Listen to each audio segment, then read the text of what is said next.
Welcome, ladies and gentlemen, back to the Ward Radio live stream. I am your host, Cardinal Ellis. Today, I am joined in the studio and via Zoom by a killer cast. First, on Zoom, we've got none other than Brad Whitbeck, D. John Butler. We've got Benjamin Kaiser, yours truly, and Jonah Barnes, the Associate Professor of all things apocryphal. And we've got a big, long docket today that we got to get over. We're going to start out talking with Dave. We've been able to verify all the GoFundMes. Ben Kaiser has been doing just some amazing work, making sure that all the right members and everybody that needs assistance in Michigan after this horrific tragedy are going to be able to get assistance. As we promised in our live stream yesterday, we're going to give those out right now with all of their links. Also with a curveball I did not see coming that Dave instituted today, none other than a fundraiser indeed for the family of the Sanford family themselves. We also got Mark Driscoll. The cows are coming home. The chickens are coming home to roost. He's under a lot of pressure on Twitter for a lot of his anti-Mormon comments that frankly I believe contributed to the rhetoric that probably inspired this thing, and he's starting to feel the heat because a lot of people are starting to notice, wow, you call Mormons demons a lot. And are followed by a lot of people, and he tried to deny it today. I say he was caught lying. Brad, you said he was caught gaslighting, whatever it is. We're going to go over that. There's been a USU bomb threat. Wow. CSU apologizes, and we're going to have none other than an Ask Me Anything, as promised, by the guy who literally wrote the book. Jonah Barnes isn't the only one that writes books. Brad Whitbeck is not the only one that writes books. D. John Butler is not the only one that writes books. Ben, have you written a book yet? I'm working on it. Okay, cool. So Ben's working on it, but literally the guy that wrote the book on the second coming, he is here in studio, and we're going to have fun the last half of the live stream doing a little Ask Me Anything about the second coming there. So we're excited to see everybody here. Before we go any further, let me just put these GoFundMes up on the screen, and then Dave's going to be able to describe his. First, Ben, tell us about these GoFundMes. You're the guy that had this up. Take it away, man. I don't want to screw things up. Tell us about these GoFundMes, man. Yeah, all good. So this has been such a high point and such a low turn of events, obviously, but it's been unbelievable. I've seen a lot of things in my 32 years, and I don't know why I expected anything different. I really didn't, but it's still shocking to see. So I'm not going to steal Dave's thunder. So I'll leave the give, send, go to him because he helped organize that. But the GoFundMes right now, we'll start with Brother McCats. He's at 10.4 out of 24,000. So that's actually the lowest one, not that it's points, but we're 44% of the way there. This one showed up a little bit late. So I'm gonna push that on my socials as well, just because some of the other ones, I think John or Brother Bonds is one of the first one to drop. But his goal was 15K. He's at 29,000. And then we have, this one is Brother Hayden's. It's at 41,000 out of 20, so that's well over double. Brother Phelps is at 74, almost 75 out of 15,000. There's some general ones. There's a GoFundMe, it's just general support. That's at 11.6 out of 12. And then the final one is the 2 EM residents.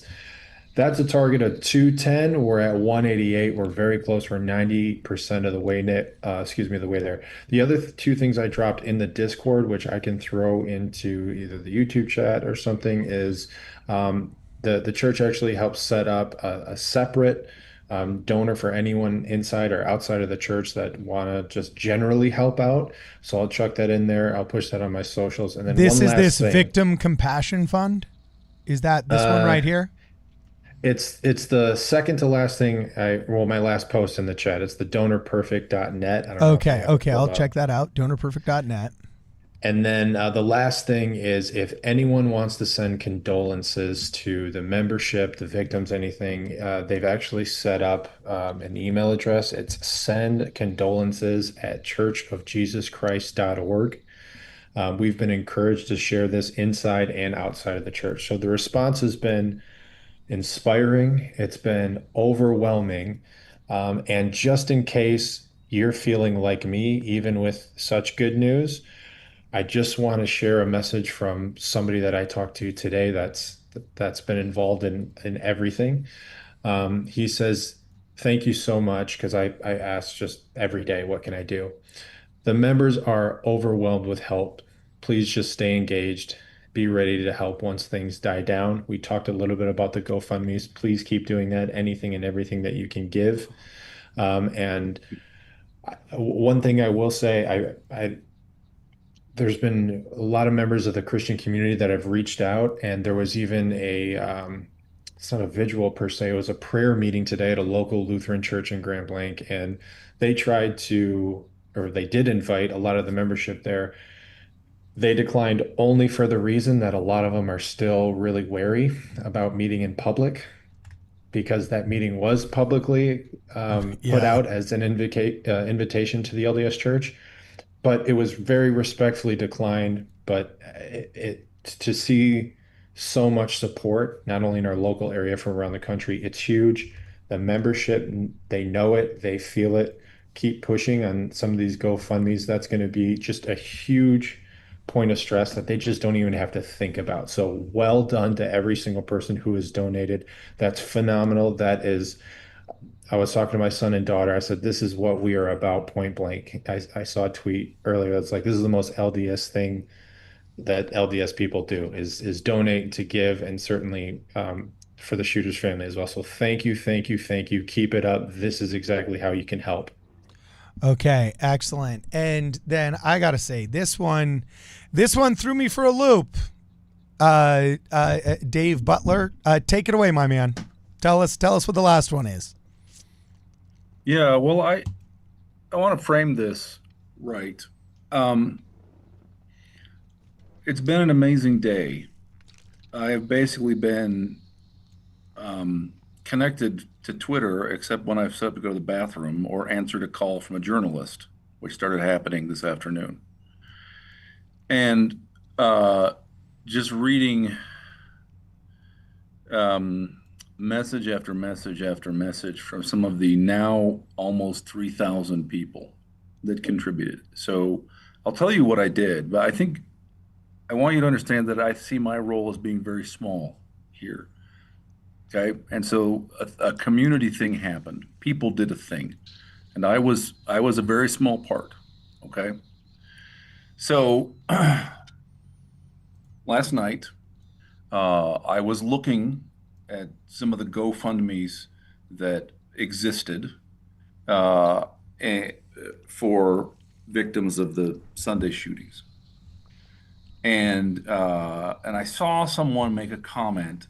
Um, at least I think I did. Okay, I think I saw someone on Twitter say there really ought to be somebody putting together support for the widow and the orphans that the shooter left behind. And I thought, well, that's a good idea.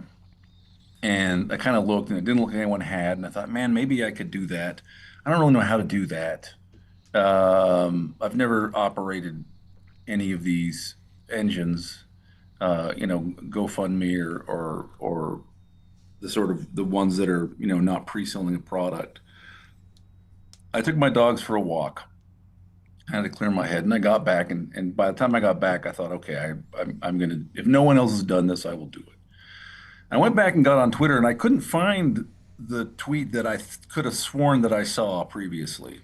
I So know I don't know why, if somebody, Dave. I don't know if somebody tweeted and deleted it, or I misread something else. It's But I in went it's and in checked. I just put it in the Discord. Did you find somebody else's tweet? Yeah, I just put it in the Discord. Okay. Okay. So I'll look at the Discord later. So, but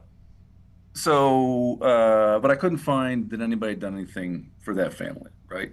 And the shooter leaves behind, and I don't know very much about them, but a widow, some number of children. One of their children is a son named Brantley who has congenital hyperinsulinism. So there at least there was a previous attempt to raise money to help the family with this on GoFundMe that was not very successful. They also, I think, had a Facebook page, something like Brantley's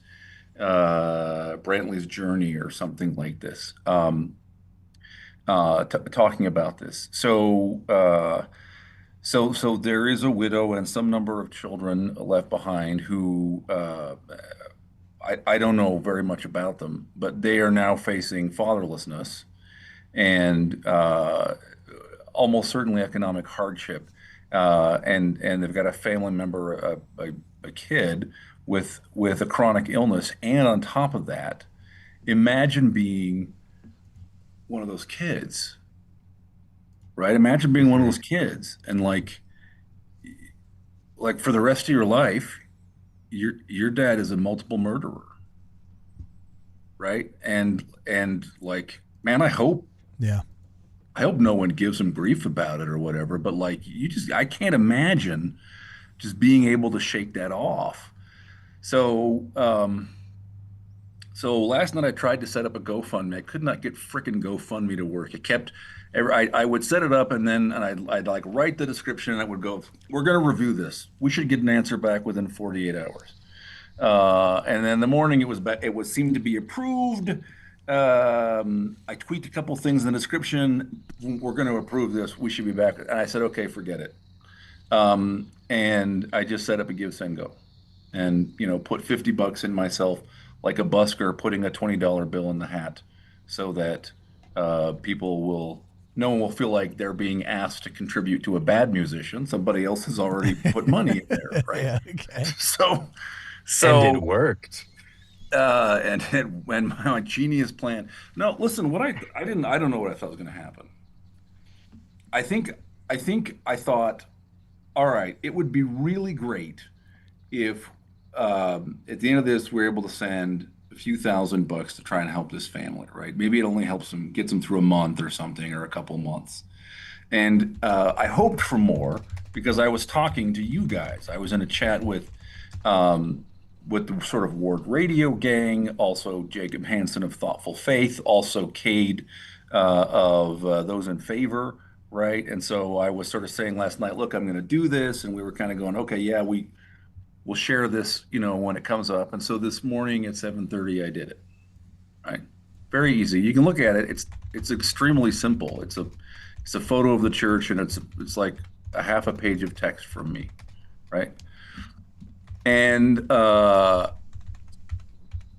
about 2 minutes, nothing happened, and I thought, oh man. And then people started giving, and we're something like $110,000 now. And like I say, I have been sitting there at this Twitter feed responding to people. It's basically responding to my half dozen tweets over the course of the day, talking about the beauty of their experience giving, about remembering that there, with all of the sort of injured families this created, that there was another family that risked being forgotten because it was a little less obvious, right? And because we might have a natural instinct to herd up and exclude them. And all day, I've been sort of tearing up every 20 minutes because I read someone talking about the beauty of feeling like they're forgiving, right?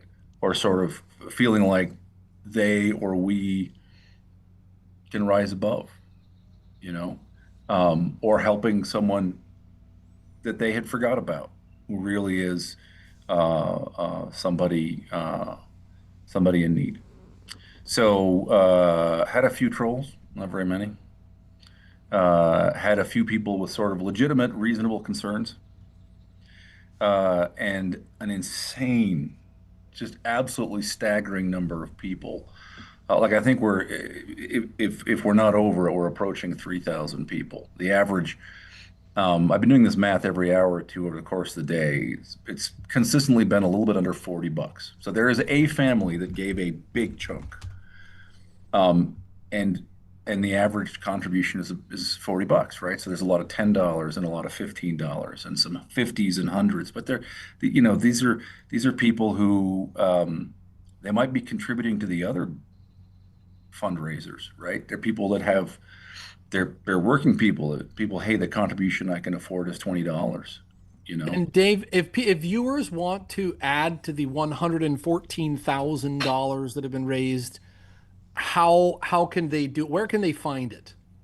I just put all the links in the description of this video. If you refresh the video, they should be in there. So big shout out to Ben Kaiser for vetting the first 5 give, send, goes. Yeah, that we would have for members of the congregation that are of our congregation. And then the last link is, so all the GoFundMe's are for the LDS families, and then the Give, Send, Go. There's only one link that's Give, Send, Go.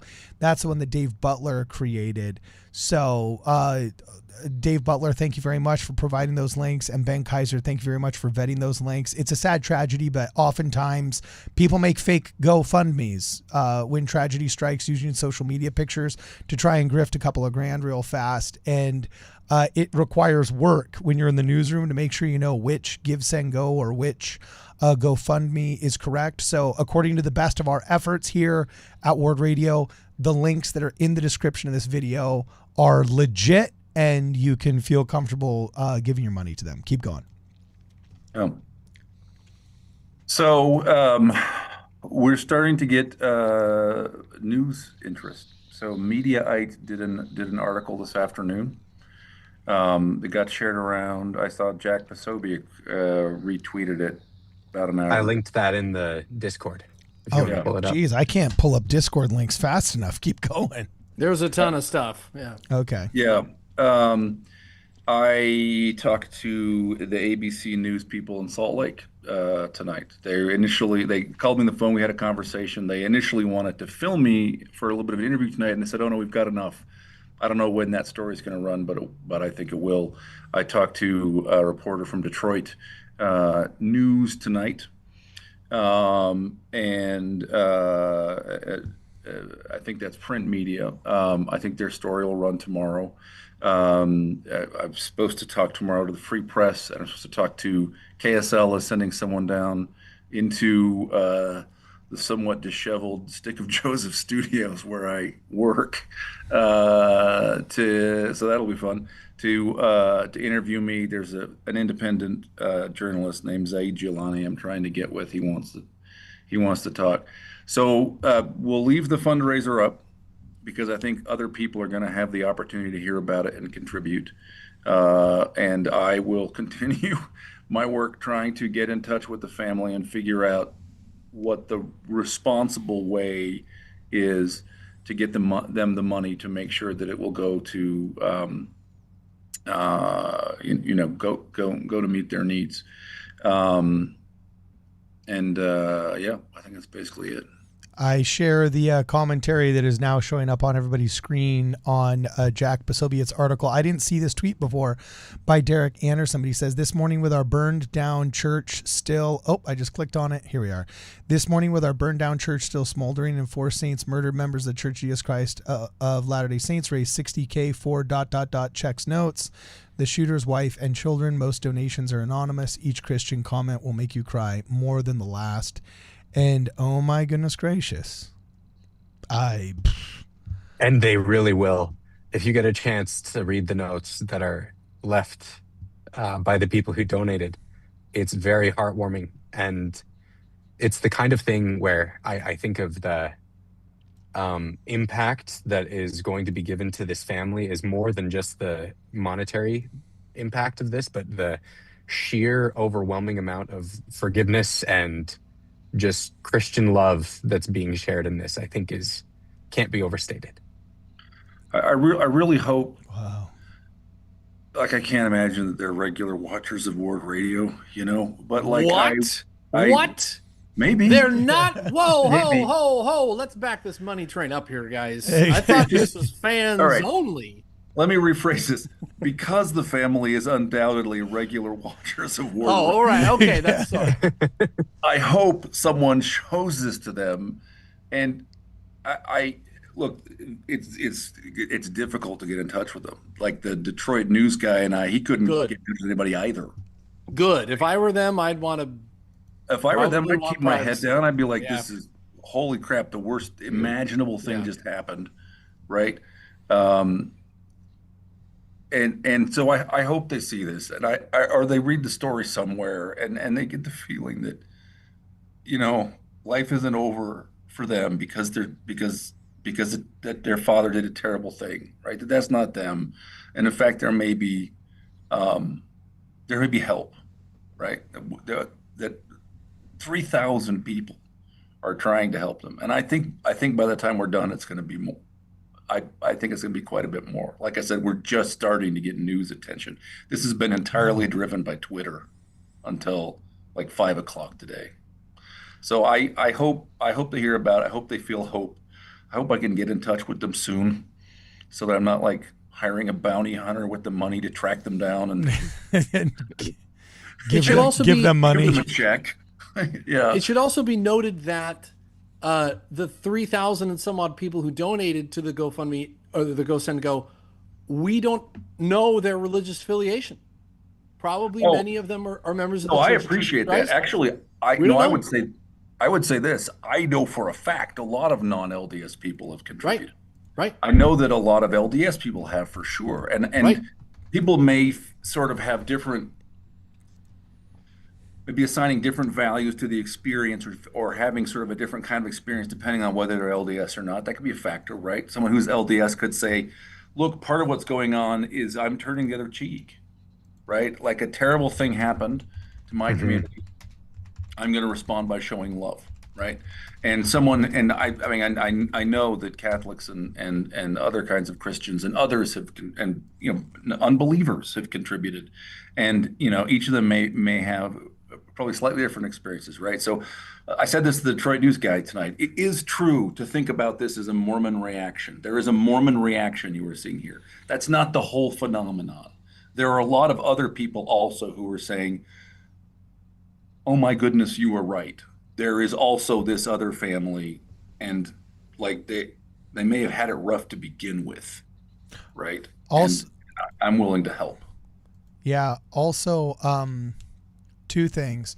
Part of the reason why I was very, very supportive of this, because I'll admit, at first, my knee-jerk reaction is the proverbial natural man they talk about in Scripture. Like, what? It's not natural to think, let's send up a give, send, go for the shooter's family. But I immediately thought of, do you remember the Amish school shooting?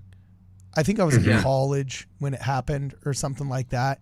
But I actually dug up an old article here, and I'm going to try and find it. There was a horrible shooting. This dates back to October 2nd, 2007. It's been a week for quiet reflection in the Amish communities around Nickel Mines, Pennsylvania. 1 year ago after they experienced tragedy. It was in the tiny community that a man stormed in with a one-room schoolhouse and shot 10 young girls, killing 5, then killing himself.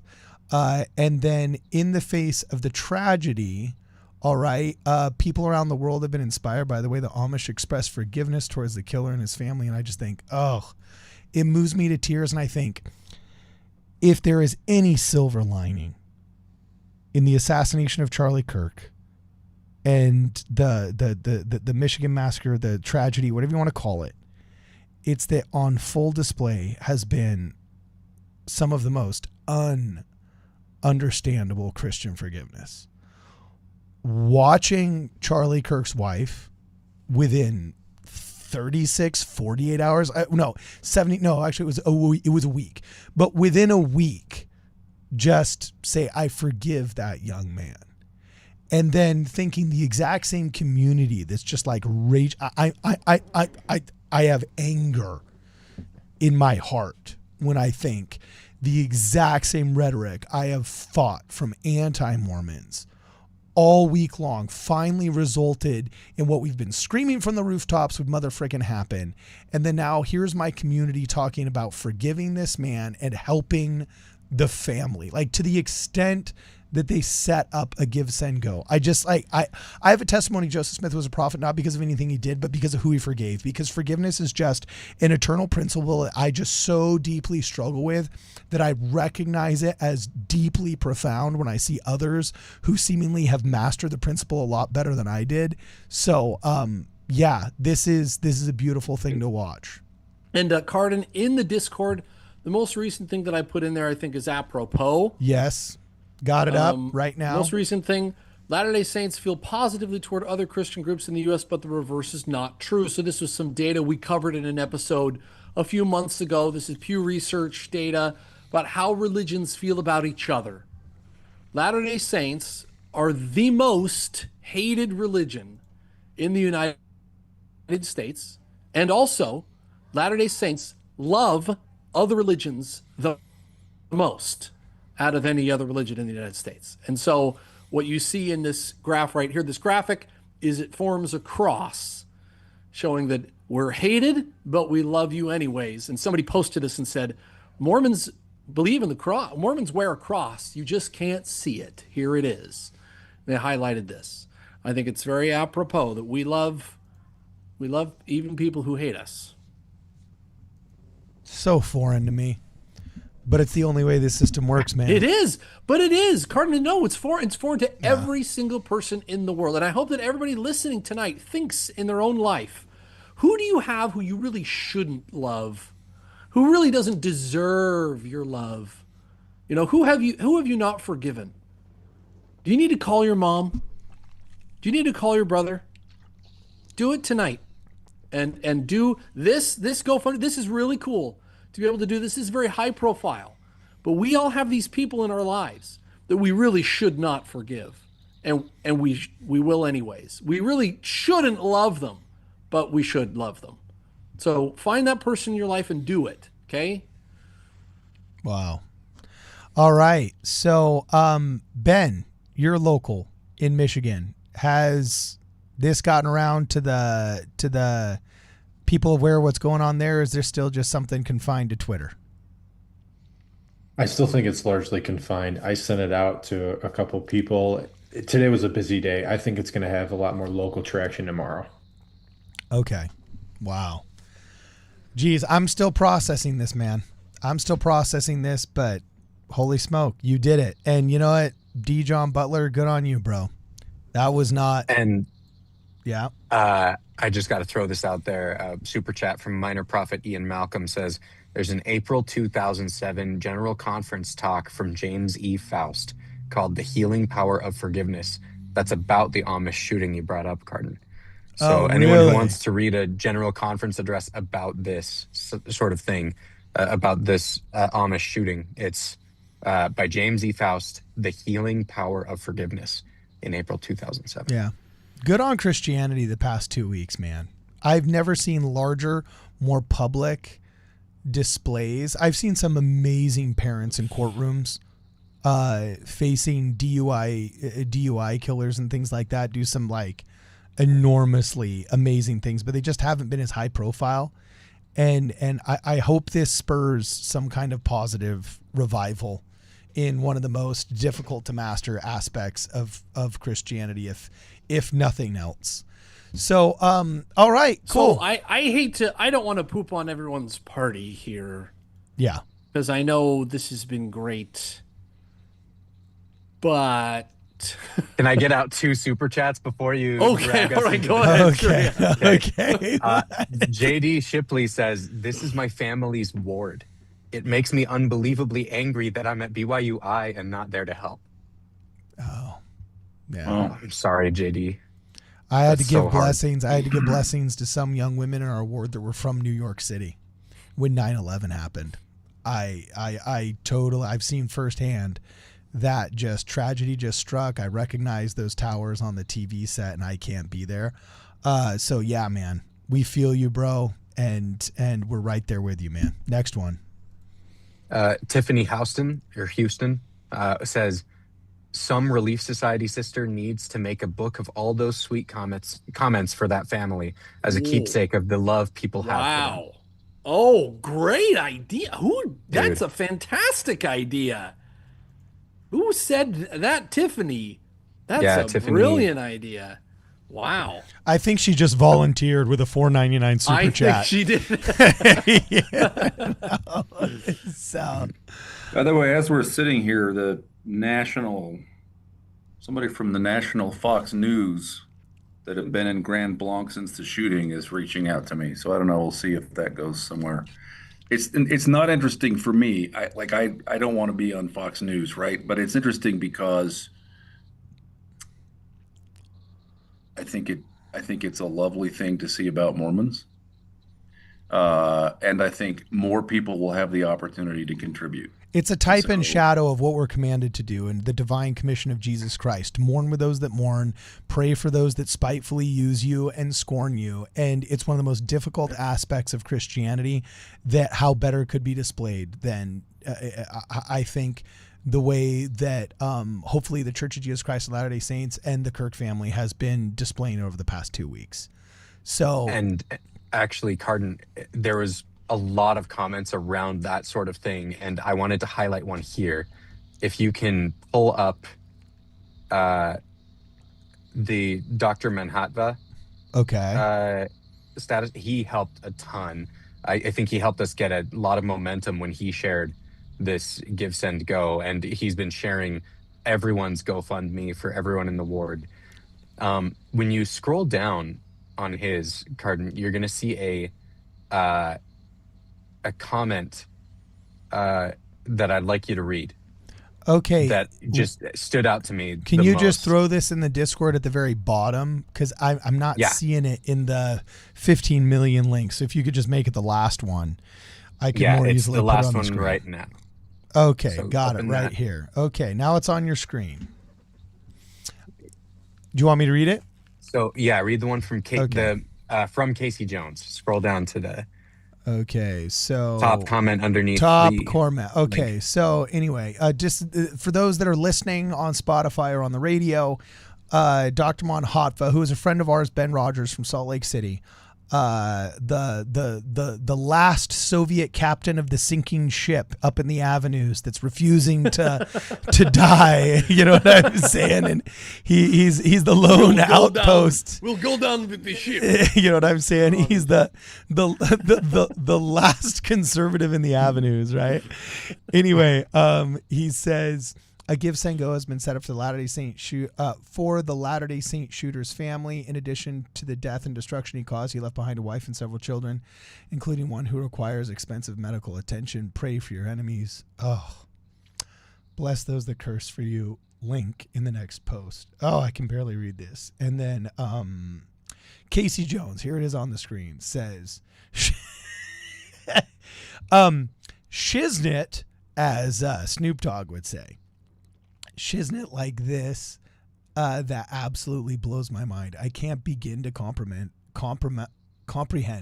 having this amount of empathy and forgiveness. Yet here is comment after comment showing me that people who are capable of godlike levels of kindness.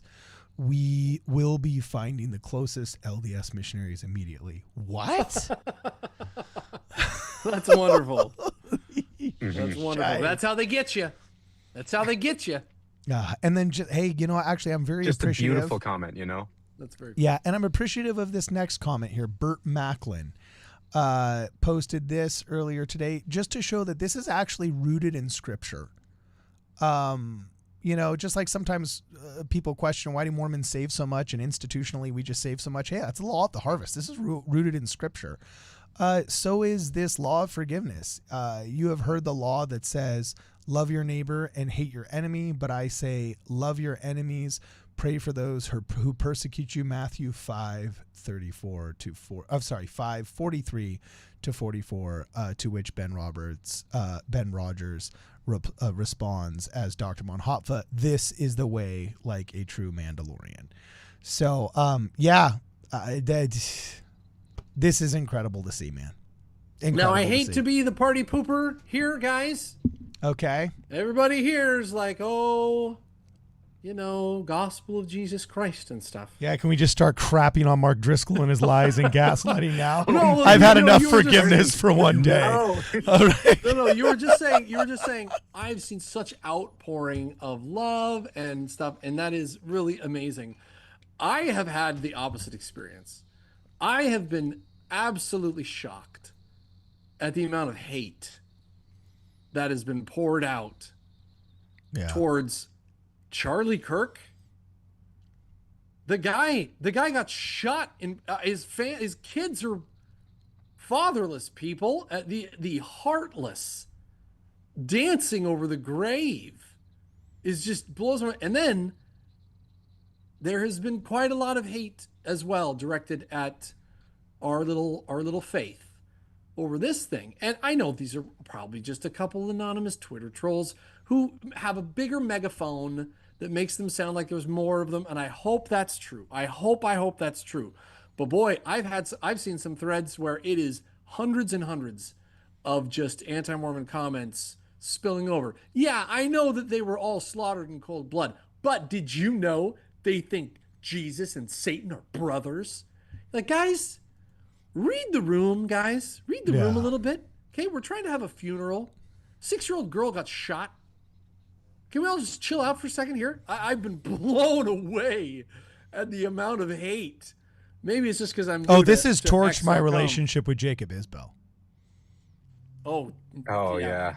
Like, dude, that guy's got a dark spirit about him. Yeah, like just the trafficking in human misery.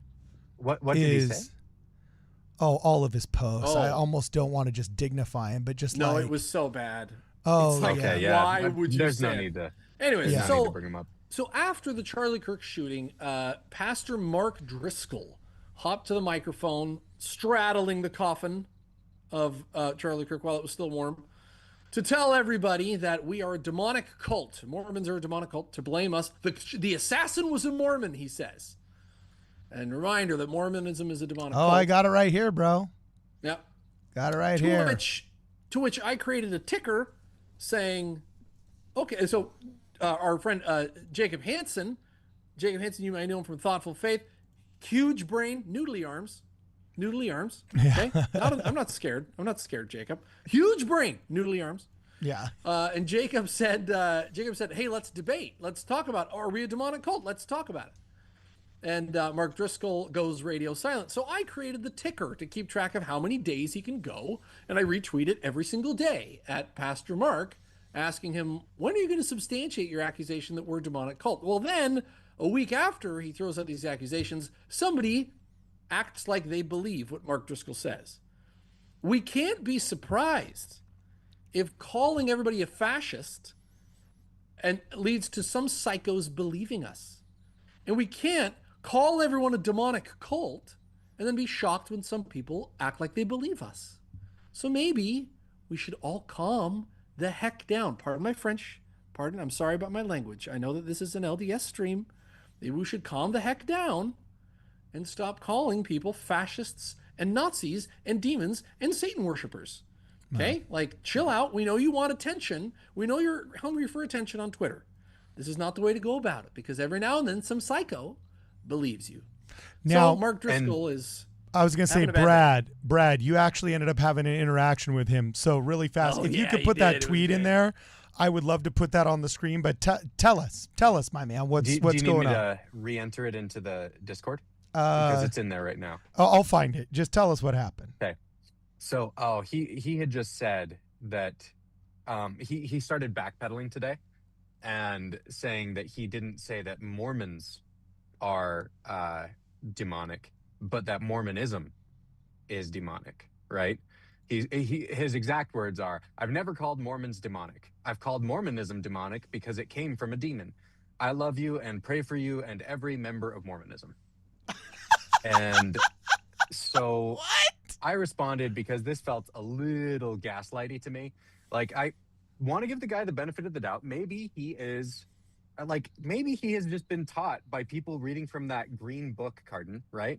Yeah. Where he has been so convinced by people spreading these falsehoods about our church that he really does think that that's what's true, right? But I wanted to just push back a little bit on him. So I responded because he said, "I've never called Mormons demonic." So I said, "I don't know, man. It doesn't look like you made that big of a distinction here." And then quoted a tweet from him from before where he says, "Mormons are still a demonic cult. Are you at all interested in changing and doing better going forward?" Right? Is what I ended with. Because Mormons are still a demonic cult. It doesn't seem like you have never said that Mormons are demonic. That pretty much comes across to me as if you're saying Mormons are demonic. And here's the deal. Go, Brad. The I'm sorry. church is the Church of Jesus Christ of Latter-day Saints. There is, I think, power in that name. If he were to respect calling us by our own name, how do you get away with saying the Church of Jesus Christ of Latter-day Saints is demonic? People will see through that much more quickly. They'll understand the truth of what we believe, because that's what we are. We've had that name since the 1830s.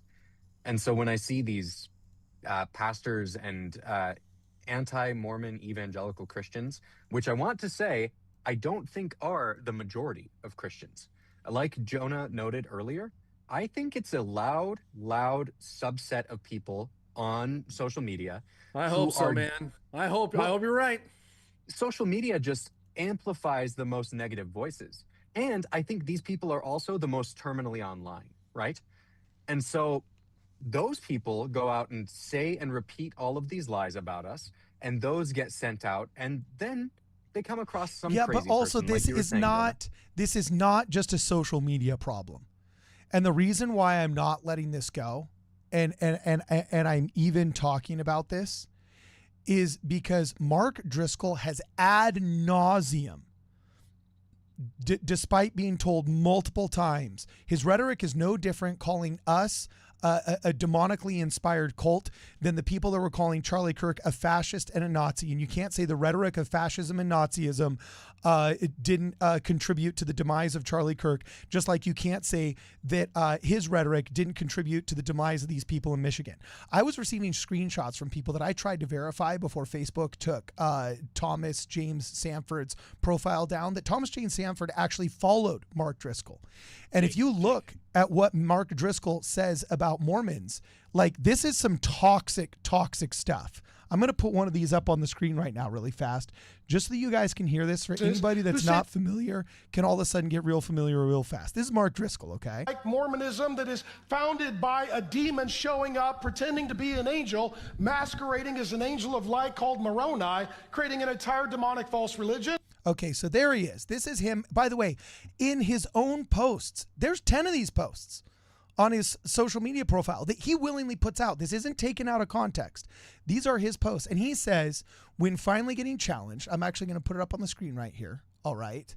He complains that, hey, I'm getting misrepresented here, that I didn't say that I'm actually a good guy. Here it is. He says, I've been hearing a lot from folks on X about the comments I've made on Mormonism. These were tweets from weeks to a month ago. It was September 13th and 14th. One of them had one of them had 750,000 likes. Views, and like thousands of retweets and likes. It's absurd. But anyway, he says, these were tweets from weeks to a month ago. And as Christians, our first reaction when people are hurting must be to love them.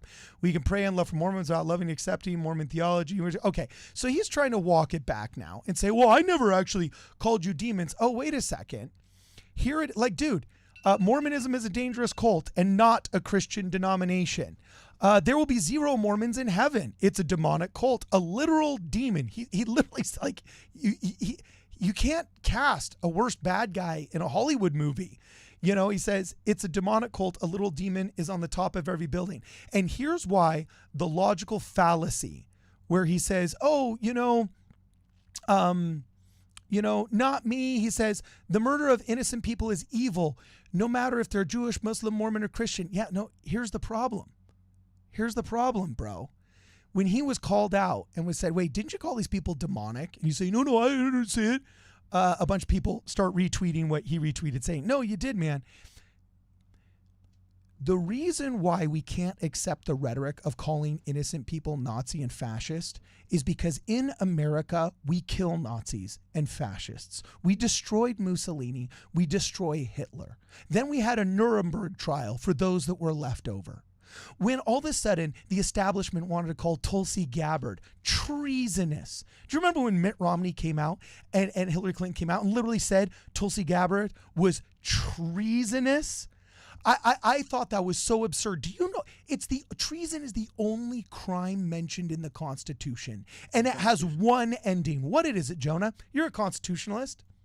It's death. It's the death penalty. It's the only crime mentioned in the Constitution, and it means death. So Mark Driscoll, when you come out and you say, "Oh no, I was just talking about, like shooting the breeze about like, theology and stuff, man, No, you weren't. When you call somebody a demonic cult, that is a call to action for any Bible believing, like you constantly say, in Bible studying person out there to do what? What do you do to demons, Mark Driscoll? Same thing you do to Nazis. Same thing you do to fascists. Same thing you do to traitors. Okay? You don't just get to say, "Oh, well, they're innocent. These are the innocent ones." To murder an innocent person is evil. No, no, no. If you've already branded them as demonic, it's not evil. If you've already branded them as traitorous, it's not evil. If you've already branded them as fascist or a National Socialist or a Nuremberg trial person, it is no longer innocence. You don't get to say they are uninnocent, so uninnocent they get to be branded with the title that merits death. And then when somebody actually acts that out, say, "Well, I wasn't calling." What? That makes no sense to me. And that's where we have to draw the line in the rhetoric. Am I going too far here? Correct me before I get too passionate, guys. Here's what I'll say. I don't know that you're necessarily going too far. One thing that I want to say is when we look into the scriptures, we have counsel on how to handle things like this. And I think we see things like reproving betimes with sharpness, and thereafter showing an increase of love. And I think sometimes we interpret that to mean reproving betimes with like viciousness, but I think it actually means with exactness. And I've been praying about what to do about this situation and how to handle this kind of a situation. And as I've been pondering it, I have kind of reached the conclusion there's not much I can do to influence Mark Driscoll, right? He is making his living off of these tweets. He is making his living off of stirring up rage bait. He gets better ratings the more rage bait that he makes. I think it is very important that we don't make average evangelical Christians or whatever flavor of Christians think that we think they are represented by Pastor Mark Driscoll. Only Pastor Mark Driscoll is benefited by that. He then has people thinking, "Oh, well, these angry members of the Church of Jesus Christ of Latter-day Saints said all these mean things about Christians." And it's like, no, I think we need to be very precise. These are things wrong with what Pastor Mark Driscoll is saying, right? And what he has done, the clips we have just played. This isn't representative of your average Christian in my mind. And so for me, I think we need to be very precise and show an increase of love to our Christian brethren, and then just live even more Christian. Live our faith. Love one another. Do things like what Dave is doing right now. Focus on those things, because Jonah, like you're talking about, there is a lot of hate out there, but I think it's amplified. And when Christ says, "Seek and ye shall find," I think that's true of what we are doing with our time on social media too. For me personally, I was so worked up yesterday because I had people telling me all throughout the day that the people who were in the victims were in hell. I had people tell me that on my feed. Yep. And I'm like, what is This is an wrong attack with you? on How Christianity because horrible Mormons aren't even Christian. Yep. Yes, things like that. But guess what? I was seeing more of that because I was interacting with those people, trying to tell them to stop. Sure, probably. I stopped doing that and started interacting more with the kind of things that Dave just shared today, and all of the people donating to the victims of on both sides of this, whether it was the shooter's family or whether it was the people of our people who were harmed in the pews. And so when I started looking at those things, I started to find more of those good things. And I don't know, I think, again, the counsel to be better peacemakers comes to mind. I think there's a real reason that President Nelson has been pushing that so hard, and I think we should focus on those two. Yeah, well, this is why you're a better person than me. No. I was calling Pastor Mark Driscoll a clown yesterday, right? Like, I was frustrated with him, and I still am. I really hope that he changes his ways. because I think his apologies are super hollow if he doesn't change the way that he's going forward. But I want to make super clear, when I say this about Pastor Mark Driscoll, I'm not saying this about your average Christian. And those horrible things that I saw by people who call themselves Christians on my timelines yesterday, I don't think that that's representative of the majority of actual Christians in America. Yeah. I think that those people are far out from what they actually think. I've seen plenty of Christians, like Michael Knowles. Look at what he had to say. You know, Michael Knowles is looking like a pretty cool dude these days. Am I right? I haven't watched him in a while. You know, I think he's the worst face ever. I'm more of a Destiny guy. He looks so just rich, and he looks so condescending in the way he talks, whatever. But he's had some great takes these days. Like, upstanding guy. I'm impressed with Michael Knowles. Now, his friend Matt Fradd, not a big fan of Matt Fradd. Matt Fradd, who owns Pints with Aquinas, a very popular podcast, also had something to say about our church. Yeah, it's on the screen. Yeah. Jeez. Relieved to hear that amid the carnage of the Michigan shooting, that at least some of those demonically inspired books were burned. You know, like you wanted. Savage. Sorry, that's a joke. Okay, now that's a joke, right? He didn't actually say that. Okay, it's just a joke. But I thought it was interesting, that he said they should be crushed under our feet. I would be for the burning of Mormon books. It's a demonically inspired religion. I think, well, okay, man. Well, then you can't be shocked when some psycho believes you. Don't act surprised. Who, me? I can't believe someone would act like I meant what I said. Like, okay, but. Wow, dude. Anyways, now, one thing that I want to bring up with this is, what do we want to do? Do we want to feel better by saying inflammatory things and stroking our own egos? Yes. Yes, we do. What do you mean, Brad? Who are you talking about, Brad?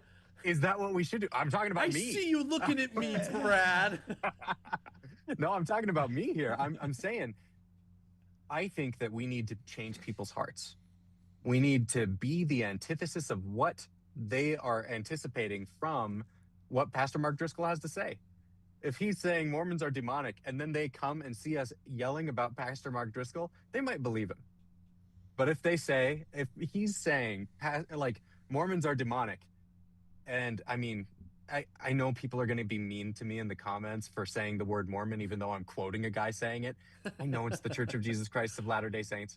But if people are seeing Pastor Mark Driscoll say that kind of thing, but then they come to see what we have to say, and what do they have to see? Oh, Dave Butler has organized a campaign to get 3,000 or more people and counting, donating to the family of the shooter. What is that going to say? We need to be convincing people of what we actually believe by showing them what we actually believe. As President Nelson's been saying, anger never persuades, right? And we need to make sure that we are not letting anger drive our reactions in a way that we lose what we're standing for in who we believe in, and end up losing that in what we're standing against, if that makes sense. Yeah. If you're a Republican, you gotta internalize that all those Democrats are people just like you. They're all just people like you. And if you're a Christian, you need to love and pray for them. And if you're a Democrat, you need to consider all those Republicans are people just like you, and you gotta love them. If you are a human being, with a soul, you have to swallow the idea that Oregon Ducks fans are also human beings with souls. With soul. Oh my gosh. It's hard to believe. Okay? I know. It's like the hardest thing a Christian can do. Well, speaking of sports, we can black rotten little souls.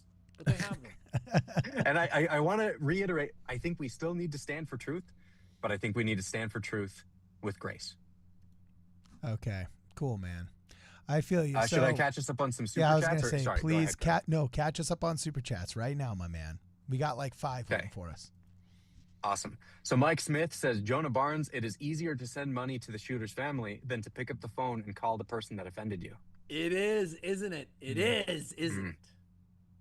Interesting. Ed 2276 LDS says Enoch was amazed that God could weep over the wicked. He asked God why. God told Enoch he wept that the wicked, his children who wouldn't choose him, would have to suffer. The worth of souls is great in the sight of God, even the wicked. That's a very good point.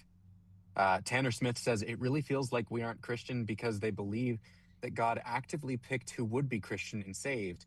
They want to feel special and want their group as small as possible. That's more like a Calvinism thing. Yeah, that might be the case for some people. But there's an interesting thing that I want to bring up. You guys have seen the study that like 87% of Christians don't really hold to like the strict view of the Trinity, right? Yeah, Trinity's dead. Gen Alpha is like, we're doing an episode with Young Ward Radio on that. We're just kids are like, the Trinity makes no sense. If there's any proof that education in America is improving, it's that most Gen Alphas know that 3 doesn't equal 1. They're rejecting the Trinity. Well, great. That's the thing that I think is probably emblematic of this attitude that was just mentioned by Tanner Smith. I think it's a very small group that actually thinks that. I think the majority of Christians are not wanting their group to be as small as possible. They want to follow Christ and they want to rejoice in Christ with others too. No. And I think we need to seek those people out, right? And spend a little less time on people we'll never convince, like Pastor Mark Driscoll, right? Yeah. So also it's the only way that things work. It's the only way that things work, or else we just turn into the Middle East where people have just historic beefs that go back all the way to Abraham and Isaac. Yep. And fortunately, I see that happening, and I think it's one of the most. I think the fundamental understanding of forgiveness is what sets Christianity apart from every other religion. There's plenty of dietary codes that work. There's plenty of moral codes that help weave social fabric. There's plenty of festivals and holidays and cuisine and all that other stuff in millions of cultures. But the dedication to forgiveness is why I think Christian societies thrive above and beyond what other cultures do not. And it's actually because of our capacity to forgive. So anyway, I think we can move on from this, right? Apparently they had to give an all. We've got 1, 2, 3, 4, 5, 6 more. Okay, burn through the super chats, and then we got to talk about what's going down at Utah State University, and then we got to do these 3 other topics and have our AMA about the second coming. I'm excited. It's going to be fun. And poor Ben's going to have to go to bed. He's got like kids, and he's been up until 2 a.m. every day with me for like 3 days straight. Oh, so, yeah. Yeah. Doesn't he seem a little young for kids, Ben? Really? Yeah. Exactly. No, he has a beard. Look at him. He's a grown man. Yeah. Speaking of Ben and his beard, our next super chat is from Jonah Barnes saying, Ben's beard is gorgeous. Oh, but it is. Hey, Ben, do you use beard butter? Do you use beard butter, Ben? I do, yeah. And I just want to make a real quick, I just want to respond to that. If you want to have 10, 12 kids, you got to start early, baby. Yeah. Good job, right. Ben. How early? Like 14? LDS. No. Did he just advocate for teen pregnancy on my live stream? I think he did. That's what he said. I was 19. That's what I heard. Okay, next up we got LDS response. He says, witness Brad's righteous anger. So here's a chat. Oh no. I think this was back when I was angriest with Pastor Mark Driscoll. Yeah. Which I'll try to be better. Minor Prophet Ian Malcolm again says Driscoll equating us to Islam is just one logical step away from jihadist in his view. Mm-hmm. Okay, good job. Heather Hunt, I would like to challenge the other Ward Radio members to donate to the GSG as well. What's CSG? Give, send, go. Give, send, go. Send, go. That's. I was trying to remember if it was go, send, give, or give, send, go. Too late. As well. Okay. Too late. Too late. Yes. That family will need therapy as well as the son's medical care, and we all know that isn't cheap. Thanks, Dave, for doing this. Yeah. Thanks, Heather Hunt. Yeah. Challenge to everyone, Ward Radio members, donate to this. Donate to these people. I think it's a good thing to do. Ashley Bradford. Most of the pastors who say garbage things are paid to try and keep as many from the truth as they can. They know it's true. This is intentional. I think she might have meant that they know it isn't true, the things that they're saying. and that this is intentional. I can see that argument. I think there probably are people who are incentivized to lie for money, and I think that's really sad. Let me see. Not your average. I can't see the rest of their name. Does anyone know what that one is? Not your No. average Dan. There we go. Okay. Not your average Dan says, "Let no man despise thy youth, but be thou an example of the believers in word, in conversation, in charity, in spirit, in faith, in purity." 1 Timothy 4:12. I love And that in scripture. beard length, like Ben. All right, keep going. Let no man despise thy youth, but grow the longest frickin' beard thou canst. Yeah. 2 Timothy 4:13. But yeah, those were the super chats. Oh, that's all. Oh, yeah, not your average Dan. He was the last one. Okay, I just hearted it, so now it's there. Okay. So, great. We got through the first subject there. CSU apologized. Now that we're talking Oregon Ducks and sports, man, talk to us, man. CSU apologizes and USU needs to clear a freaking bomb threat, man. How crazy is that? Burn through those. Who brought those to our attention? That was you, Jonah, So the right? CSU is pretty easy. So over the weekend, before any of this tragedy happened, when President Nelson was still with us, and before the Michigan massacre, BYU went to Boulder, Colorado, to play against Colorado State University to play football, and we beat Colorado. It was a great game. We were down, and we caught up, and we won. It was great. It was at Colorado. And some of the students were not very happy about that and began their favorite chant, which, by the way, just so everybody knows, the chant "Go" or "F the Mormons" was actually coined by the Oregon Ducks. Just so you know, just so everybody knows. Oh, yeah. I Ducks remember they did it first. who coined Yeah, that years yeah, ago. yeah. They have claim to that. But so Colorado State University was imitating the Oregon Ducks and chanting "F the Mormons" at the end of the game. Now, we're all part of the. Can I just say something? Yeah. I'm just offended they didn't use the full name of the church. Yeah, I know. People in the chat. Members of the Church of Jesus Christ of Latter-day Saints. It would People in the take chat. so much more coordination. I think they should allow it if they use the full name of the church. I wouldn't even And they be can mad. coordinate it. People No, in they the shouldn't chat, allow it. They should not allow it. I people in wouldn't the even be chat mad. want you, speaking of getting names right, to know that it's not CSU, it's CU. Oh, yes, I thought it was CU. Yeah, Colorado University. Oh, sorry. Yes, you're right. I apologize. Not CSU, CU. Okay, thank you. So they started chanting this thing. Now our conference, the 12s, stepped up, did not say a darn word about the thing. And it took a couple days of pressure. It took the Michigan massacre. It took the death of Russell Nelson before finally Colorado University came out and said, "Oh, hey, sorry about that. Sorry, everybody." And apologize for that. So we appreciate that. But while they were doing that, actually, the BYU Alumni Association was there on the ground in Boulder, Colorado, doing what they usually do, which is awesome, is they have some kind of charity that they do, some kind of community service that they do. They were collecting books.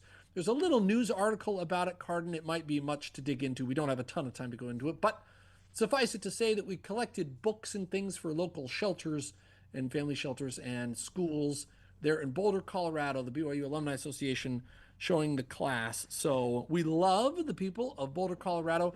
And just because there were some young guys who were drinking a little too much and they were trying to be like the Oregon Ducks doesn't mean that we won't be back to Colorado to sharing some football with them later. So See, I was going that to tell was all the donors to pull their funding and hit them where it hurts. And you're saying forgive them? Okay. Did you guys mention the $50,000 fine? Oh no! Hit I didn't it. know about that. Did Were you they did you fined? not hear about that? No, Yeah, what they happened? just got hit with a $50,000 fine. Well, Was that in the article? some consequence for rhetoric. Okay.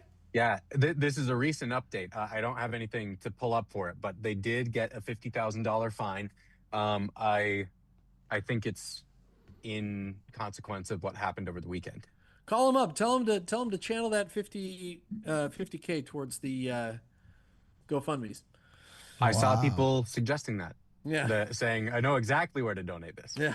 So Okay. anyways, that's the story about Colorado University, but Brad has some news about Utah State University, which is not good. Yeah, Carden, this one is in the Discord as well. There's a Gotcha. video with it that I think is good.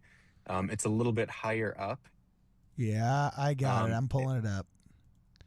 Okay, This is the one where, unfortunately, they had to yell fire in the hole, correct? Yeah. So Okay. there was a bomb threat at Utah State University today, same day that there was supposed to be a Turning Point USA event. The first one back in Utah since the shooting of Charlie Kirk. And like, what the heck? Why is this happening? Right. And so there is this bomb threat that gets called in. They evacuated everybody from like the main hall there. And then they had to call in the bomb squads. And so, Carden, the video is of when the bomb squad found whatever might have been there. You go ahead and play it. Okay, cool. So here it is. 3, 2, 1, go. Whoa. Holy smoke. They're serious, man. Fire in the hole, and then boom. That was loud. So did they artificially detonate something or what went on there? Yeah, I'm not sure. I don't know that anyone really knows.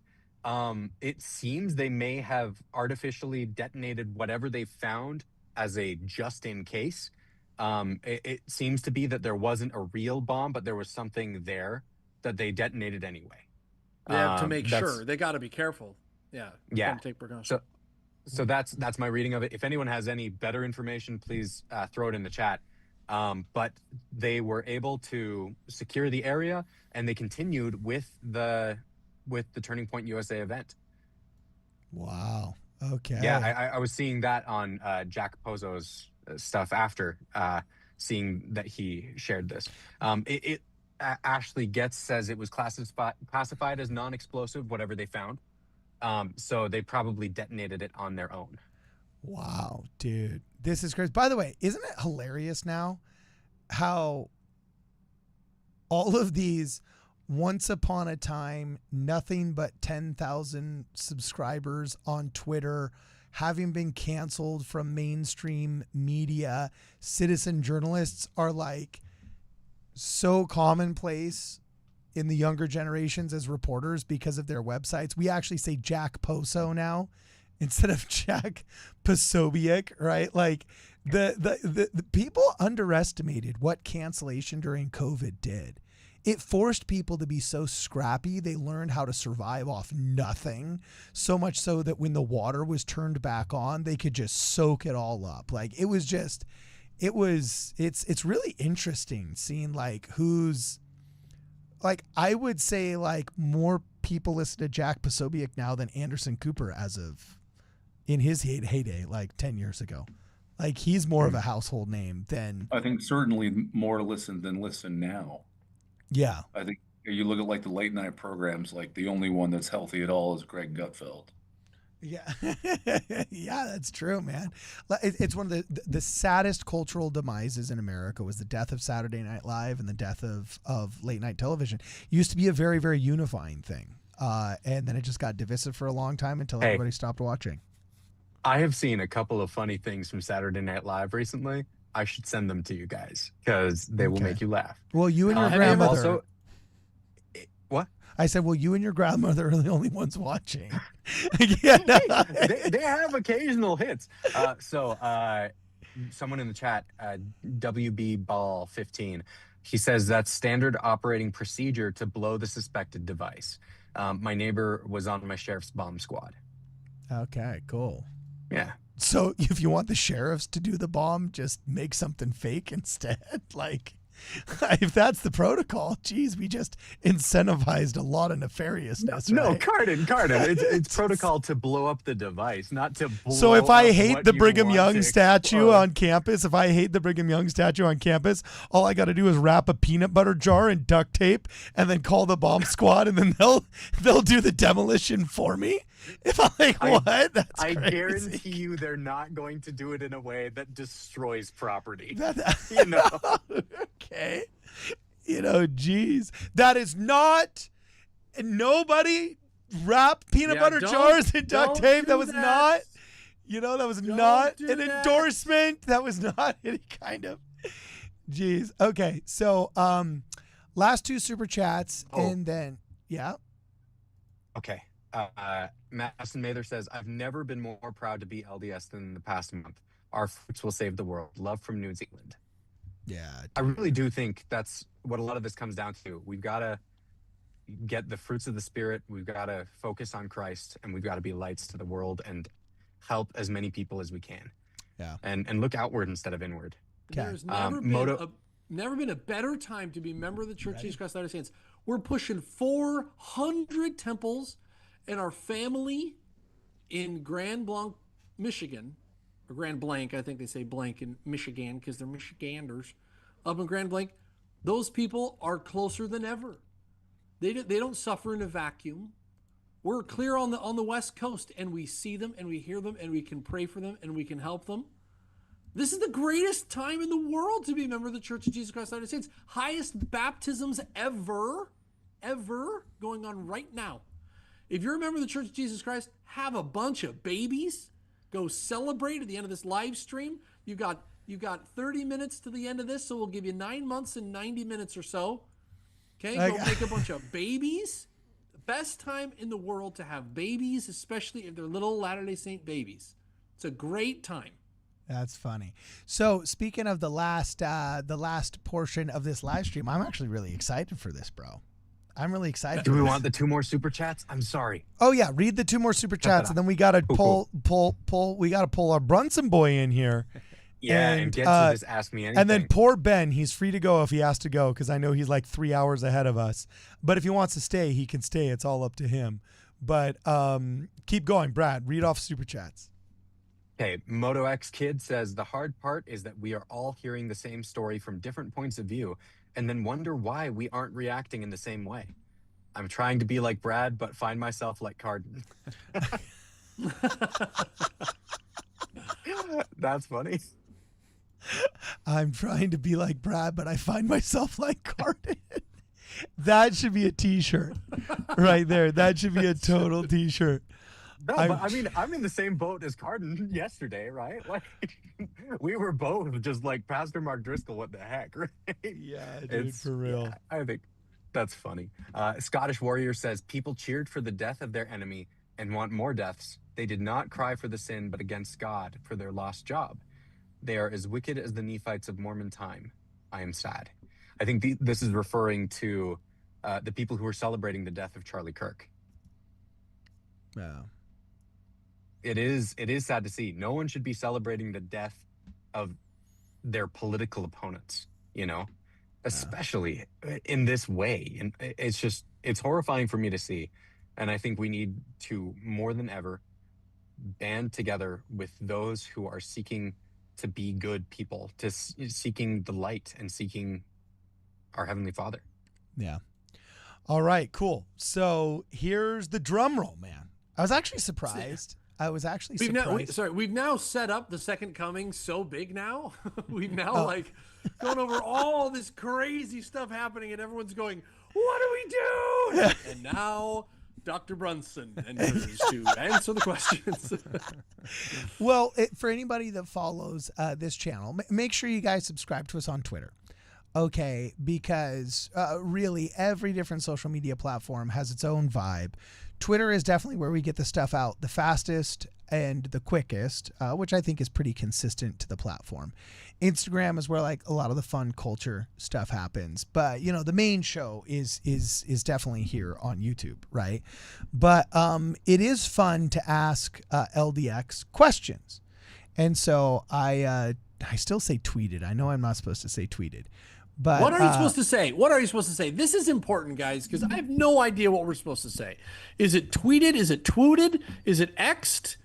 What is it? Posted. Chat? I think it's posted. I think it's posted and reshared. No, what? No, that's terrible. What posted? I know. I'm just going to keep saying Twitter. What you taking my cold dead? No, I sound like I sound like I'm Russell M. Nelson's generation. I'll post it to you. No, there's got to be some other word. It's tweets. Okay. So anyway, Speaking of X, yeah. Cardin, I just put something in the Discord that is hyper relevant to what we've just been talking about. I've seen a couple of people wish that apostles would go to these people in Michigan. Oh yeah. We have a report from Elder Bednar there.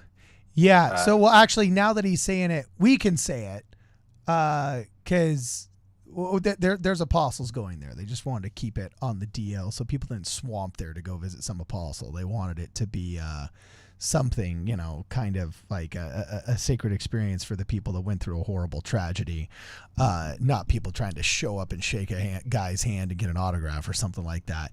But now that they're putting it out there, then yeah, here, let's watch. Let's see what Elder Bednar has to say. He says, Susan and I have spent a day with members of the Church of Jesus Christ Latter-day Saints and other community members who were involved in the tragic shooting episode that took place in Michigan on Sunday. The devotion of these faithful members makes me want to be more devoted, and the faithfulness of these good people makes me want to be more faithful. They have the capacity, because the eternal perspective of that gospel of Jesus Christ, to learn lessons in tragedy, immortality that prepare them for eternal life. We are familiar with the admonition that we should mourn with those that mourn. There are broken hearts here in Michigan. My invitation is to any and all is to continue to pray for these good people. That's awesome. Let's see what he has to say in the video. Elder Bednar, go. I'm presently in Flint, Michigan. Susan and I traveled here this morning to be with the Latter-day Saints and community members that were involved in the tragic shooting episode that took place. If I were to highlight just one lesson from this incredible day, is that the devotion of these faithful members makes me want to be more devoted. And the faithfulness of these good people makes me want to be more faithful. They've encountered a horrific experience, but their faith is strong, and it's been very tender to hear the episodes of what took place, how they responded, and the mighty and many miracles that occurred during this episode. When you speak with these people who've been so adversely affected, you find that they have the capacity, because of the eternal perspective of the gospel of Jesus Christ, to learn lessons in tragedy, in mortality, that prepare them for eternity. This is no easy task, to see beyond the immediate separation, the injury, the anguish, even the separation through death. But to have that capacity to be firm and steadfast, a foundation that's been established upon the Lord Jesus Christ, they are benefited, they're blessed, and it's evident in their walk, their talk, and in the spirit that they exude. We're all familiar with the admonition that we should mourn with those that mourn. There are broken hearts here in Michigan. And my invitation to any and all who might hear this conversation is to continue to pray for these good people. They've experienced a lot. They've been richly blessed. They yet have much to experience and work through. But with our prayers, with their faith, the influence of the Holy Ghost, these people will continue to be firm and steadfast and true. All right. And Cardin, right in that vein, there's a picture in the Discord of some boys standing around. Okay, got you. Their faces are covered. So the day after Monday. Gotcha. Right Monday here. morning, my son and his teenage buddies decided to go to school dressed in their Mormon clothes. And they wore white shirts and ties all to high school the next day. So, Ben, I hope you tell all those people out there, everyone you can, you tell them that we love them, that we pray for them. We don't know who they are, but we do know who they are. They're our brothers and our sisters. Tell every one of them how much we love them. And there's millions of us all around the world praying for them right now. Okay? Will you tell them that? Absolutely. Yeah. Rock on, man. So, we're going to try and end on a lighter-hearted note here. The second coming. We're going to try and elevate our vibes. That's lighter. Is that the lighter note? We're gonna And by the way, I have a hard stop at like 10 to. I got to pick up my daughter. I'm going to apologize right now. Oh, yeah. No, you are If dismissed. I'm leaving, I'm just going to quietly and disappear Yeah, Dave's not going to be ready for the second coming. That's for sure. you are Dave's in dismissed. deep trouble. I've known Dave's for not a going lot to of know years. what's going on at all. Look, I saved the fun part for the end, so in case it was very sad, we could hopefully lift our spirits and think about the desolation of destruction and Mog and the Magog and dead prophets in the New Jerusalem and so on and so forth. So just to lead in with this a little bit, okay, on X, all right, I put this out and I kind of I teased this a little bit and I said, if any of you guys have any questions about the second coming, what would it be? Well, you're in luck. Richard Brunson literally wrote the book on the second coming. We'll be in the studio tomorrow at 7 p.m. Pacific. We had to start a little bit late because obviously this stuff happened. And we got a buttload of really cool questions and answers here, or questions here. So we thought that we'd just have a little bit of fun here in the last, 10, 15 minutes of the live stream, just going over the second coming here, because I think some people swear that it is upon us and it's been a hot and heavy month. Others think this is eons away, but I've actually enjoyed my time over the past 48 hours with poor Richard. He's been here for 2 days and we have not been able to live stream about this thing because it's been totally overshadowed by the Michigan news. But there's actually some really, really cool, unique doctrinal insights about Mormonism. Like, Christianity is so important because it teaches people how to forgive. And then also, like, Mormonism is so interesting because it has some deep insights into Christianity. I think it's cool and it's worth highlighting. So anyway, of all of these questions, Richard, can you just introduce yourself? You've been patiently waiting here the whole time. I want you to tell our audience what this book is and some cool, unique insights to the second coming that it brings here, so we all can go to bed feeling a little bit happier about ourselves, okay? Absolutely. What's up? My name is Richard Brunson. I just had a book published called Before the Second Coming, and I've been researching this topic for the last 25 years, and it's everything that I felt was important. And maybe to transition from the earlier topics of the live stream, chapter 2 of my book is called Persecution.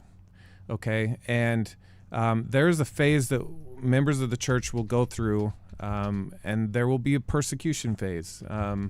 And I didn't love talking about it or writing about it, but there's been multiple prophets and apostles who have talked about this persecution phase. And they've given us a lot of advice on how to get through it. So that's there for those of you who are interested in that, because I feel like maybe we're in that phase right now. Okay, well, this is the only question I had for you, and then other people, if they want to ask us in a super chat, if they want to ask questions in the chat, they totally can. Unfortunately, we don't have a lot of time left, but this is something I wanted to ask you that I think is relevant, not just to what's going on today, but just to members of the Church of Jesus Christ of Latter-day Saints in general. And I want to know what you think, Dave Butler, if you're still here, and what you think, Jonah Barnes, because you read the Apocrypha and stuff. And I don't care what Brad thinks, because he's a fantasy writer and his heads are in the clouds all the time, and he's Canadian, so he's going to give us the peaceful and I answer. can't read. And I'm just jealous of Ben. If he's still here, I just hope he just shuts up and puts beard butter on his beard. You know what I'm saying? It is a nice beard.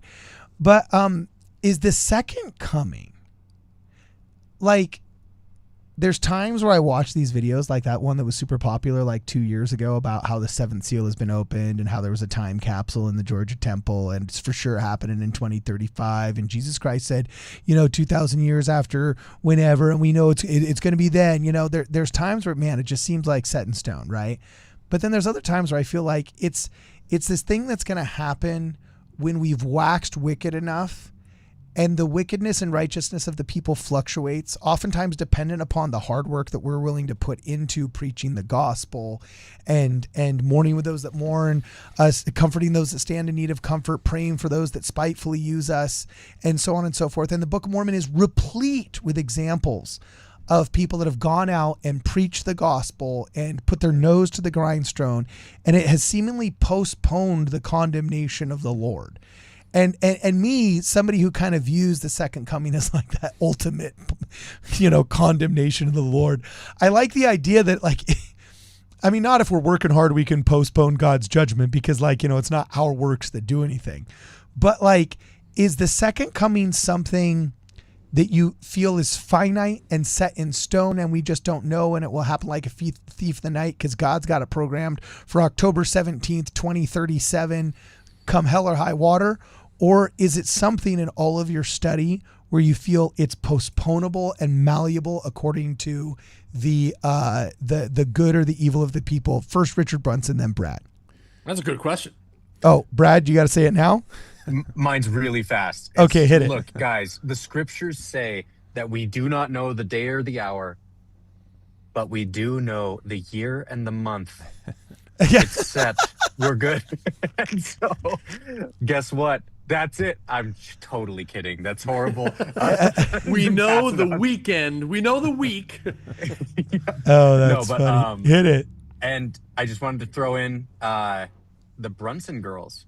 Rick's 3 daughters say hi in the chat. Oh, hi guys. Love you guys. We'll be home tomorrow. Love you. Wait, how many kids you got, bro? 3 daughters. Whoa. Yeah. Wait, only 3 daughters? What's going on? I know. He didn't start when he was 19. That's your problem. That's your mistake. Ben, did you, when you were 19, Ben's bro? shaking his head. Ben is just shaking his head. It's like, Jeez. Rick, man, what are you doing? That's not condemnation, though. It's just compassion. Ben's like, I'm sorry. That's funny, dude. All right, so hit it, man. Is it malleable? What's going on? To answer your question, of course, Christ said no one knows the day or the hour except the Father. So that means that the Father does know the day and the hour, which suggests to me that there is an appointed time. But, of course, I don't know that for certain, but that's my opinion on that. Wait, but hold on a second. Yeah, he says that it will come like a thief under the night, and no man knoweth the date or the hour. But and everybody cuts off right there. But the scripture continues and said, "But it's unto the believers to know the signs of the times," which insinuates that there's actually signs of the times that will dictate that, hey, this is actually coming and is going to happen. So I kind of feel like this whole oh, well, we only God knows is kind of like a cop-out. Like there's going to be signs that if we're knowing what we're looking for, we should be able to recognize, right? Yeah. You want to know when summer's close? You look at the fig tree, right? The leaves of the fig tree will tell you when summer's close. That's the sign that summer's near.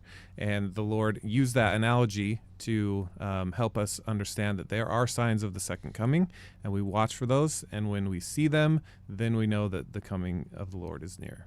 Okay, so is it though something that we can postpone through our righteousness of, because Dave, who are the ultimate? Come on, who are the? It wasn't Ammon.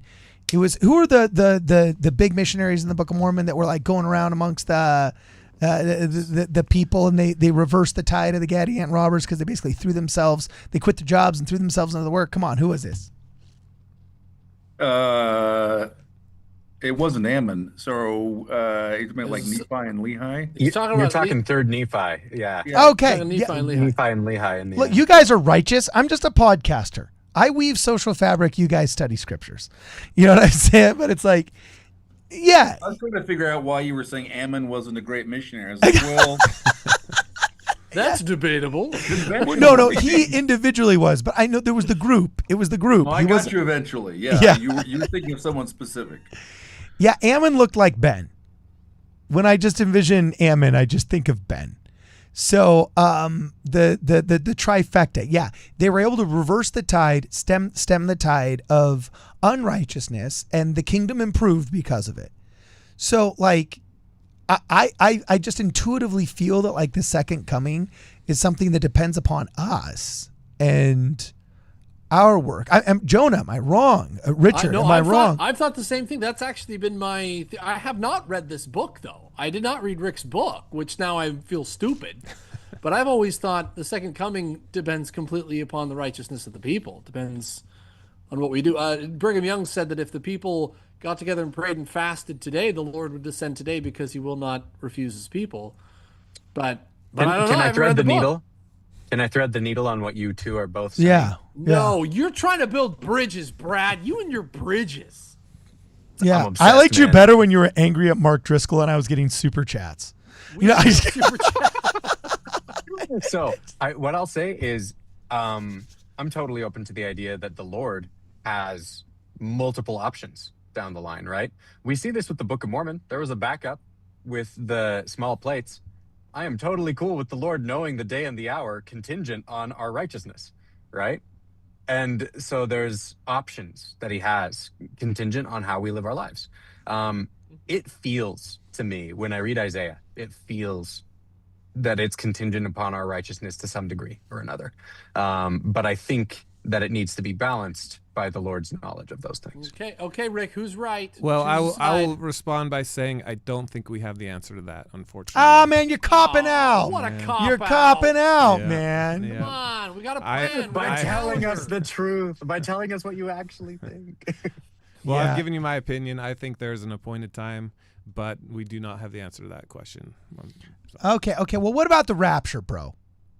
Is everybody that I see on the screen in front of me going to get sucked up into heaven?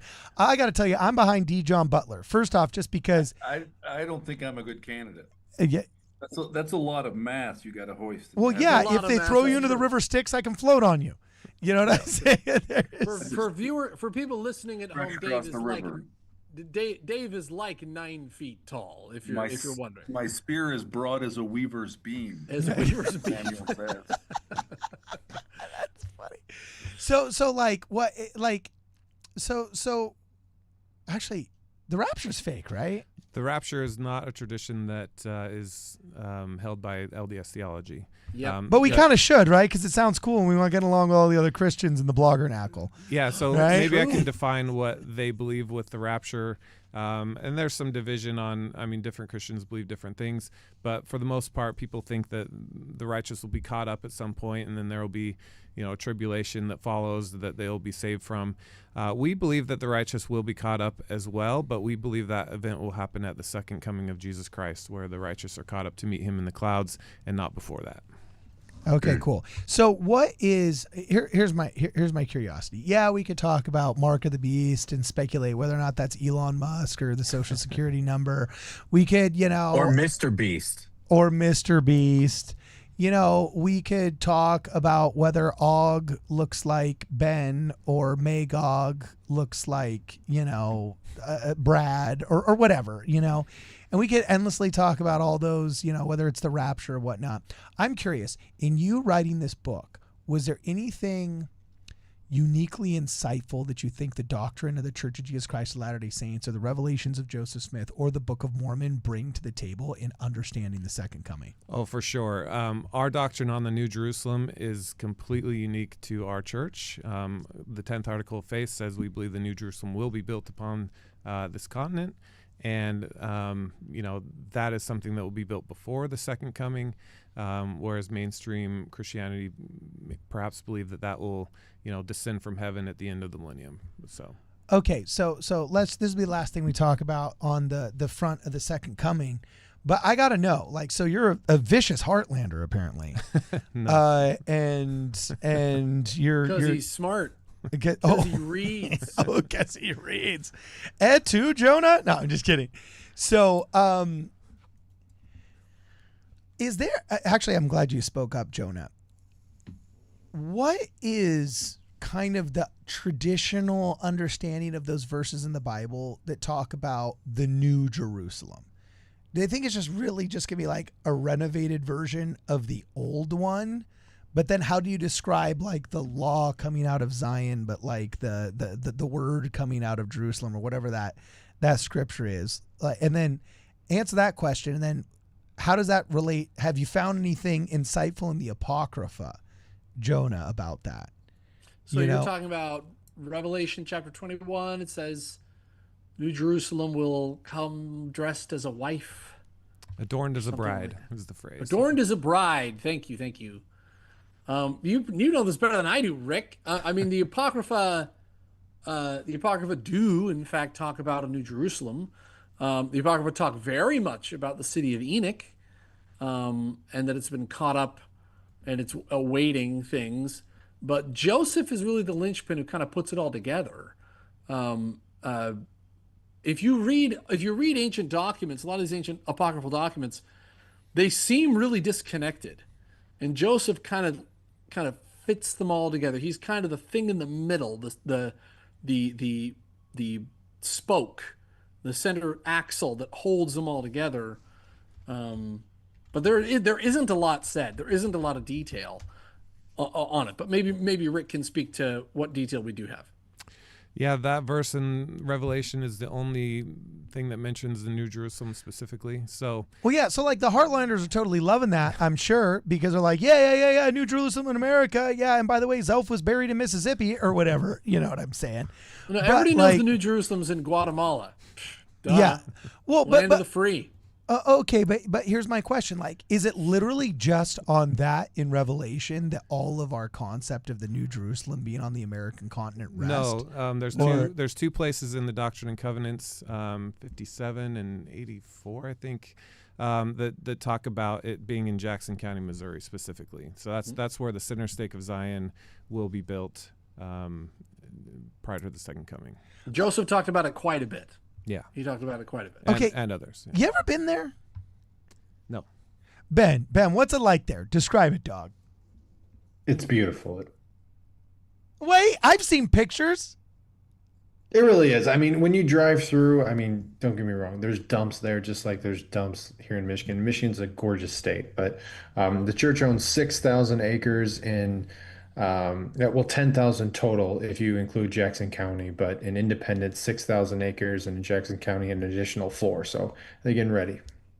Okay, but aren't there like 7 denominations or 10 denominations like fighting over that little temple lot? And I hear there's like 7 churches on that street corner, and that it's like the Peloponnesian Wars surrounding where the temple's supposed to be, and you're never going to be able to get any kind of like corner on the market. So it's like Jesus couldn't come because we wouldn't be able to get the permits to build the temple. It's like, you know, like what? I hear it's kind of crazy. When I was a kid, we never thought that the Kirtland Temple was going to be ours, essentially. I mean, we used to go visit it under the Community of Christ owning it. So I literally thought that it was going to be a long time before I lived to witness it. So that's a great question for Rick. What is going to go down with the temple lot?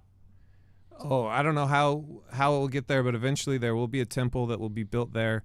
It will be in 24 different compartments or rooms, and it will be overarched in the center. Orson Pratt gave a description of that temple. He said that we've had the plans for it this whole time, and we're just kind of waiting to get the go-ahead to build it. So okay. That's what it I know how we're going to get it. I know how we're going to get it. Listen up, people. Okay? This is okay, all right. whoa, I know how we're going to get it, all right? You're all involved with this, okay? The Church of Christ Temple lot, I've been to the Church of Christ Temple lot. I've spoken with their apostles. I actually have spoken to them on the phone and in person, all right? This is not a large church, guys. This is not a large church. If really? There's 978 people watching this right now. If every one of us converted to the Church of Christ Temple lot, we would immediately have voting authority on the board there. We're talking, we would have a majority. All right. Oh my gosh. We convert, Brad, stop it. We convert 978 people to this thing. You know, maybe we have to get excommunicated. It's for the cause. So he's not flirt to convert. He's convert to convert. To convert. Yes. And then after 6 months or so, we cast our votes. We come back to the church with the temple lot in our hands, get rebaptized. Bada bing, bada We boom. go to a We local reconvene. strip club on the way before we get rebaptized, so the sins are washed away by the baptism, get all of the sins out of our system we wanted to before our righteous rebaptism, where we are heralded as heroes. Maybe do a I little see this bump as an in ultimate Vegas, you know, maybe try some Shanghai Sally in New York on the way home. I see this as a win-win-win. 6 months we can have that temple lot, guys. Maybe 1 year max. Okay, here I am asking profound questions, like, what are some gospel insights you have on the second coming? And then there's Jonah and Carden. Let's convert, and stop by the strip club on the way home. You know, like Oh my gosh. That's funny, man. Hopefully your daughters aren't watching. Now, we do have a lot of super chats. Let's hit the for super Rick. chats and then we'll be done. Let's hit it. Super chats for Rick. Go. Okay. Rick, did you have anything else you wanted to say about any of that? No, Before I go get for it. Okay, cool. So Finding Peace Through Him says, the David A. Bednar. Oh, nope. That was just Finding Peace Through Him is who notified us about the David A. Bednar account thing. Mark Pinnell, he says, "Hi, Dr. B. What will make the rainbow disappear?" Interesting question. Yeah, that is an interesting question. Of course, that's referring to a prophecy that Joseph Smith said that a year before the second coming, there won't be any rainbows in the sky. So many people have wondered, well, does that mean it won't rain? So we don't know for sure, but that might be the speculation. Whoa. Awesome. So in the books of Enoch, and you can read about this in my second book if you'd like, in the books of Enoch, they talk about the rainless epoch right before the flood came. That was one of the things the Lord tried to do to convince everybody to repent, is that he did not send rain. And they famously looked up in the Pirkei de Rabbi Eliezer. They famously look back up into heaven and they say, "We do not need your rain." And Enoch says, "What are you going to do without rain? Think this through." And they say, "We do not need your," what do they say? "We do not need your rain, and we do not need your word." And so one of the things that they've said is we don't need rain. And Joseph said that would be like today. He said we would do kind of a repeat of the time of Enoch. And so maybe there's something there. I don't know. Brutal, man. All right, cool. Okay, next up, we got Mark Pinnell again saying, "Is sun dimming / blood moon, solar, and lunar eclipses?" Yeah. So I've never gotten into trying to pinpoint days and Wimp. Yeah, it's just not what I was interested in. But I mean, there are prophecies that the sun will be darkened in several different places. So yeah, that is one of the signs of the times is darkness. Okay. Well, come on, man. What is it, bro? I don't know, man. I can't tell the future. All I can say is this is what the scriptures say. This is what the prophets say, and they don't. What do you think? What do you think is the most? What do you think is the thing that most members of the church get wrong about the second coming? Oh, I don't know if I can speak to that. The question I get asked the most is, when's it going to happen, right? And I always respond the same way. I think we're one day closer today than we were yesterday. But I don't think that we should be caught up in trying to predict when or how many days out are we. I just think because if it's malleable, that day changes. There you go. So I think we just follow the prophet and stay close to the Lord and let's just trust his timeline and not. I mean that would be my advice. McConkey boomer alert. That is the healthiest view. As Carden's like McConkey boomer. No, next up, we got Mark Pinnell. He says again, have we seen mountains fall and valleys lifted yet? I don't think so. Mount St. Helens. Well, yeah. I mean, you can interpret. So in the book of Revelation, one of the plagues that's poured out is a mountain burning with fires cast into the sea. And so some people think, is that a volcano that erupts from the sea? I don't think we've seen any of those fulfilled yet, but it's hard to say. Okay, cool. Hit us with the next one, Brad. Hit us with the next one. Okay, next up, Mark I'm going to give a Pinnell T-shirt to the person that stumps Richard. There's going to be a T-shirt in this for you if you can stump Richard. Nice. So this one says, Joseph Smith, example of waters moving to the poles. Okay. I think he's referring to kind of a second or third hand account where Joseph Smith said when the 10 tribes return, they'll return from another planet or another orb, which will hit the north and will drive the waters back. Okay. So I think that's what he's referring to. That is a real account. Whether or not that is really something Joseph Smith said is debatable. I do lay out a lot of those theories with the 10 tribes returning in the book, and I do have that account quoted in there. So if you want to check that out. All right, cool. All right, next one. Hit it. Now, minor prophet Ian Malcolm says, thoughts about Joseph Smith as the Davidic servant. Oh. I don't think he'll be the Davidic servant. And for those wondering, that's referring to someone that Ezekiel calls the branch or David, who will build. Isn't that Latter-day Chad? wasn't he saying something like that a couple weeks ago? Okay, keep going. That person will be in charge of rebuilding the third Jewish temple. I don't think that will be Joseph Smith. Some general authorities and scholars believe that would be Jesus Christ. Others believe it will be a Jewish, someone of Jewish descent who is not a member of the church who will oversee the building of the third temple in Jerusalem. We'll have to wait and see, but I don't think that's Joseph Smith. Okay. All right. Three more hit us. Okay, Mark Fennell, new star, planet, days of dark and light, maybe? Yeah, He's is it saying going new down? star and then parentheses, maybe a planet. What's the question, though? Days of dark and light, maybe, was the question.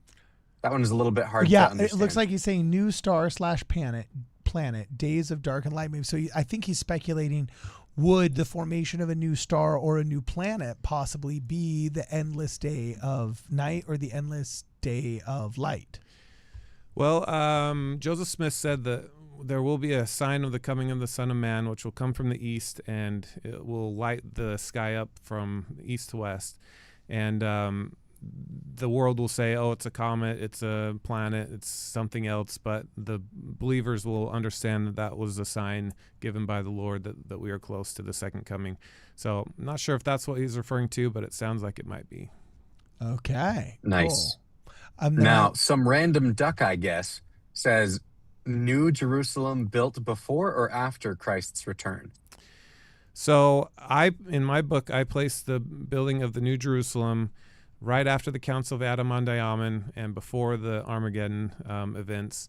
Elder McConkie said that Christ will appear at Adam-on-Diamond first, and then he'll appear in Mount Zion and in the Jerusalem at the Mount of Olives. So in my book, I place it in that order. I place it Adam-on-Diamond, his appearance at Adam-on-Diamond first, then at the temple in Zion, and then to the Jews during the Battle of Armageddon. That's how I placed it in my book. Okay, cool. So Adam-on-Diamond first, then Mount Zion, then Jerusalem. Yep, and then the final appearance will be in the clouds where everyone can see. So don't we all have to go there? Dude, let's go. Yeah, we got to build it first. Let's go, though. Let's go. What ready. are we doing? Ben's there already. The land's more affordable. I'll take it. Yo, so Ben, what's it like? Okay, so but you've been there, right, bro? I hear there's only two types of people that move there: people that are escaping legitimately high housing costs in Utah, Idaho, Arizona, or else in the East, and they're kind of coming there, almost economic refugees for inexpensive land, and they're fun, they're cool, the wards are growing, it's great, kind of normal growth. And then there's the crazy fun Mormon preppers. Hey, ¿por qué no los dos? Yeah, that's a good question. Hey. That's a good question. So, I don't know. Do you know people that are moving down there to My advice would be, if you want to move there for whatever reason, go for it. But I wouldn't move there in order to build Zion or to be the first. I think it's probably better counsel to wait on the Lord and follow the prophet, because the building of that Zion will be under the direction of the church leadership and not anything that we do on our own. Boring. Disagree. You want to get cheaper home prices? You go now. Rick is right. Rick is right. The market's going to drive up the prices, people.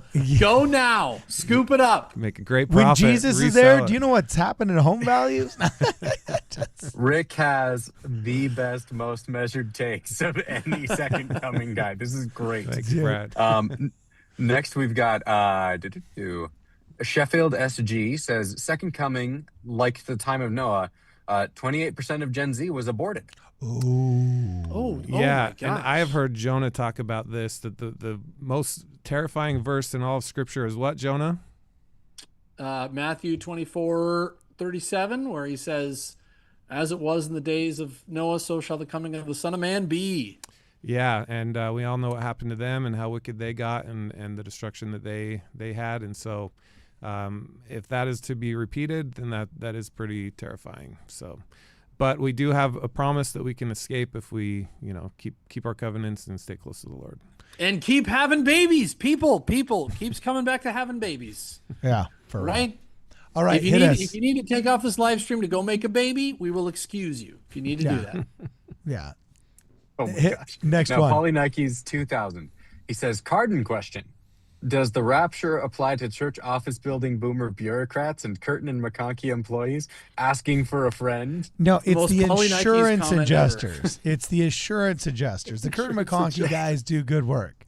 You know what I'm saying? I know people that work there, right? It's the insurance adjusters. He's not wrong. He's not wrong. And the facilities management bums that like won't get off their seat to fix the faucet that's still leaking in the baptismal font. You know, so yeah, thank you, Pauly Nikes. He can't go a live stream without sticking it to me. I gotta watch out too, because one of my dad's friends stumbled upon my live stream where I was making a boomer rant and like sent me an angry Facebook note. So it was like one of my dad's buddies from high school. Yeah. So all right, next one. We still got like 10 more. Yeah, burn through these and then we'll get out of here. Yeah. Mark Pinnell, he says, is the grand sign a comet, planet, etc., as per Joseph Smith? I think Joseph Smith said that the world will say that it's a comet. He doesn't specify what it actually is, so it may be, and the world will just say, oh, it's just a comet, obviously, and we'll know that to be a sign of the time, or potentially could be something else. So Jesus is going to be like a blaze of glory in the sky that people are mistaking for like Halley's Comet? No, this is prior to his return, that there will be a sign that the world will say it's a comet. Okay, cool. All right, sweet. Next one, Brad. Hit it. Okay. Nobody has stumped him yet, so nobody's getting the shirt. But keep going. OC Slash says, assuming there's a finite number of spirits destined for mortal life, there must be a determined end day when they have had their opportunity. Interesting. Ooh. Very true. What do you- however, I will reply by saying that there will be spirits born during the millennium and have mortal bodies during the millennium. So that will continue. So it's not like we have to get them all in by the second coming. There's plenty of time. And why do we suppose that there's a finite number of spirits to be born? Yeah, that's an interesting. Yeah. I wonder where that thought comes from. I mean, God has worlds without end. His Well, works no, cannot because be that numbered. would inherently become circular reasoning and destroy the idea that our intelligences are eternal. Because if they are eternal, then they're not created in the moment of spiritual creation, but would exist beforehand, which insinuates there is a number of them. Well, then that means it's not infinite. That means he can't make worlds without number. We don't have endless increase. No, but define infinite, because infinite is like eternal, and it is eternal because it is my punishment. Eternal punishment is eternal damnation because it is my damnation, not because it lasts forever. Okay, but wait a minute. But if there's a fixed number, it means that none of us get to expand upon cycles of creation. It means creation is finite, and then at some point we all end, and no one has any more spirit children. I think they're talking about pertaining to this earth. Okay, And maybe it all right. depends on how you view time. But I wonder. next up- I just wonder where that assumption comes from. I'm not sure that's grounded. But yeah. Interesting. Yeah. Next up, we got Stripling Boomer. He says, Christians on X. Creeds are greater than the Bible, are greater than Paul, who is greater than Jesus, as long as he doesn't contradict Paul. Dude. I have seen a decent amount of that in the past few days. I, again, don't think all Christians are that way, but there certainly is a subset out there that is major fans And I recommend of Paul and the creeds. And I recommend extra credit reading for anybody who goes to read The Grand Inquisitor, Veliki Inquisitor, by Dostoevsky, in which Christ returns and the Catholic Church burns him at the stake. Whoa, Fantastic really? little short story. Interesting little short story. Yeah, very Dude, interesting. why are you nodding your head, Ben? How do you know all this crap that I don't know? What do you do? Like this? Dostoevsky is one of my favorite authors ever. My favorite book ever Ben. might be Brothers Karamazov, maybe. Brate Karamazov, dude, that's my favorite book. Yeah. Ben, we're friends. We're friends. Man, when you guys are Absolutely, done man. with your bromance, overall, y'all be so righteous here. Like, I found out last live stream, Ben goes to the temple at, like the last Friday of every month or something. I go more frequently than that, but yeah. Dude, what the heck? I've been in the temple like 2 or 3 months. I'm a chump. And here's this guy Based. overachieving like, yeah, dude, I'm going like twice a month and it's like a 90-minute drive. Yeah, and he's like 90% of the way to Adam-on-Diamond. Ben's crushing us. Do you own property in Adam-on-Diamond? Be honest, Ben. He wouldn't tell Yes. us. He wouldn't tell us. Oh, yeah. It's like, Like, can we show Okay, up? next up, we got Kien. I think that's how you're going to say it, Kien. I'm at work, so I have to keep the live muted. I'm not sure which subject you guys are on. I'm evangelical, not LDS. Once again, wanted to say I'm praying for the LDS church during this difficult time. Dude, you know what? Thank you. He gets a shirt. He gets a shirt. What a stud. I gotta, let me see. Kien. Oh, crap. He may not even be able to hear this if it's K-I-E-N. muted. He won't be able to hear this if it's muted. So I gotta write a note.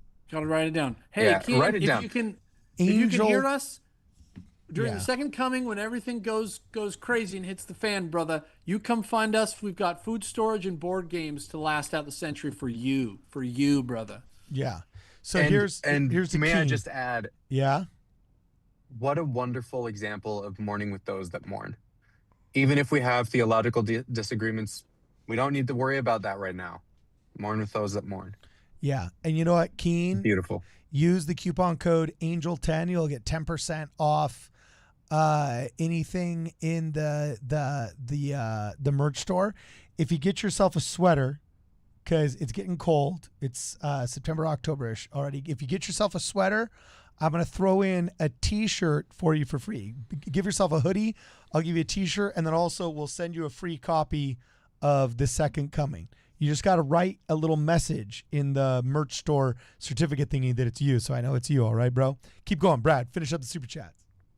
Okay, Not Your Average Dan says, although we don't believe in the rapture, we teach we will be caught up, equaling physically lifted up into the air to meet Jesus when he returns, then coming back down to earth with him. Link in my chat. Oh, interesting. Is that true? And Rick, Yeah. and this is a question. Yeah, Rick, what do you have to say? This is a question Oh, I go have ahead. for you, Rick, about timing. I've always thought that people read in, or rather, don't read in a lot of timing. They read a verse and then another verse and another verse, and they think, oh, well, this just goes boom, boom, boom, boom. So, like, today everything's fine. Tomorrow Christ is here. And I think, there could be a lot of time passing. But what are your thoughts on timing? Like, once we know that we're in that time and Christ come to Adam on Diamond, or the cataclysms begin, like, is this like a day? Is this like an afternoon? Or will this go for 25 years? I don't know. Yeah, so let me address the super chat first. What he's referring to is section 88 of the Doctrine and Covenants. I think it's verse 96, somewhere in there. But it does talk about the saints being caught up to meet Christ in the clouds. Those are the individuals who have lived a celestial life. They'll be caught up to meet him. So you're right that we do not believe in a rapture that mainstream Christianity would believe in, but we do believe that we will be caught up. As far as your timing question, Jonah, the first challenge of putting together the book was to try and place the signs of the times in their most likely chronological order. And so once I did that to my satisfaction, there's not a lot of hints telling us how much time it takes from one thing to another. There's just not a lot of references to time passing or days or months or years. The only thing I can think of, maybe it would be a half hour of silence in heaven. That would be a time duration that would occur between one sign and another. But outside of that, I don't see much that says, and I guess maybe I should throw in one more example. When the temple is rebuilt in Jerusalem, and the Jews do their animal sacrifices, this Antichrist Gog will come in and stop the sacrifices for 3.5 years. So that is another time duration that we know of. Outside of that, I can't think of too many others. So if there was a range that you would put on things, this entire series, this entire craziness could be as short as 4 years, as long as 40 years. I don't know. Like, yeah, I what do you learned think? pretty quick not to assign days or lengths or just try and predict. I just don't do that. I have tried that in the past and have learned my lesson. So I don't know the answer to those questions. I don't know if anyone does outside of maybe the prophet and apostles. But That's my opinion. Okay. Well, Brad. I'll speculate on it just for kicks then. Sure. But I'll speculate and say that I think we have a lot of underlying assumptions that the whole cataclysm and stuff will take place in like an hour.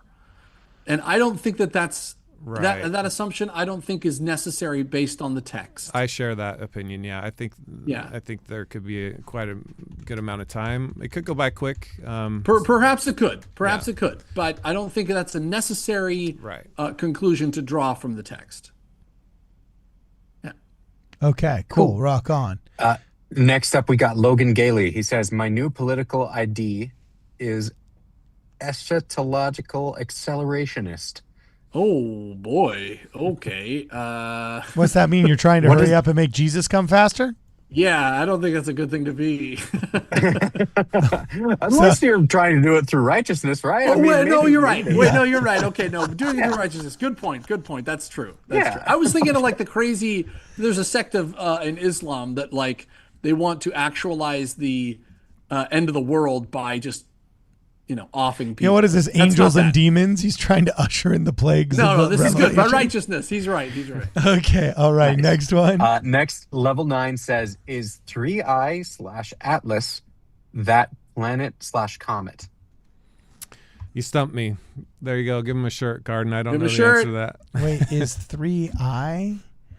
Is 3i? Yeah. Have you guys heard of 3i/Atlas? No. What's that?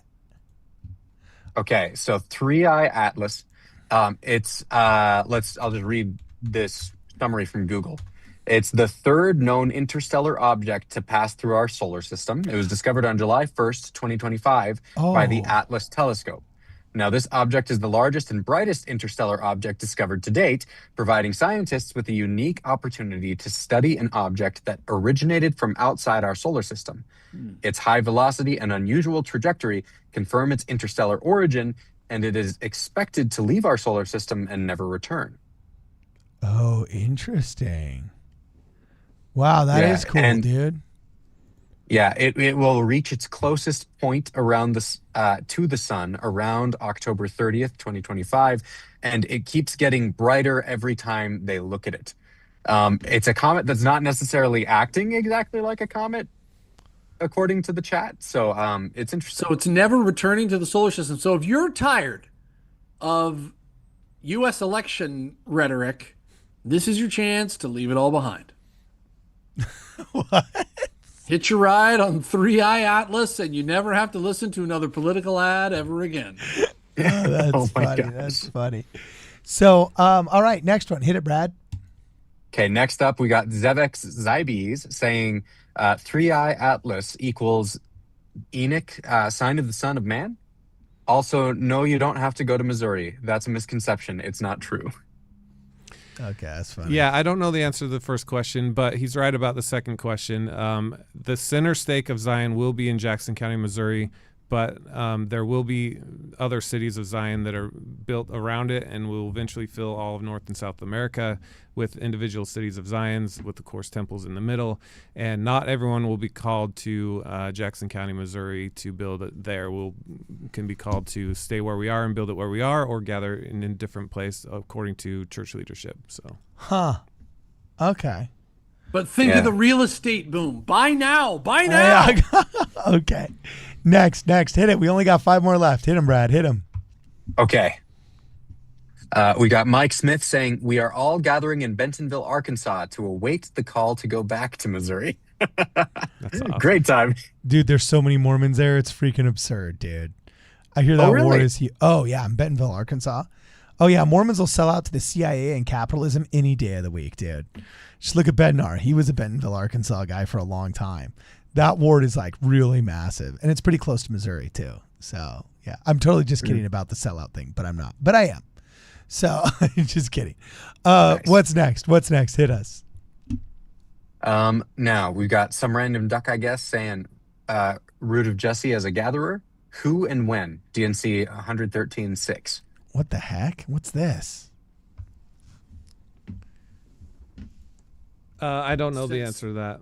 Stem of Jesse is one of the titles of Christ, as Jesse was the the father of David, and so stem of Jesse, is Isaiah refers to the Messiah at one point. Root of Jesse, I've never heard. I don't know about that. Yeah, maybe they messed up in the super chat, but thank you very much for the super chat. Anyway, okay, the next one, OC/striped sweater, and then not your average duck. Those are our last three, and then we're out of here. Hit it. Do it. Okay, we got OC/ says, I can clarify in the server, tired young man. Okay, so he'll clarify something down there over time, after overtime here. Striped Sweater says, what are your thoughts on the recent attempts at a red heifer sacrifice near the Temple Mount in Jerusalem? Ooh. Is it possible / likely that some will be emboldened to try to take the mount back? So the red heifer, in order to cleanse the Temple Mount, to build the third temple, the third Jewish temple, they have to sacrifice a pure red heifer and, mix the ashes of the red heifer with water, and they use that to purify the priests and the Temple Mount and things like that. As of right now, they have not done that sacrifice. At least they have not made it public if they did, and I think that would be something that we may know about, but there's some people who think that it was done and it was done in secret. I am agnostic on this. I don't have an opinion. I don't know either way whether it was done or whether it's still future, but that is something to keep an eye on. When that red heifer is sacrificed, then we are one step closer for the Jews building that temple in Jerusalem. Okay, cool.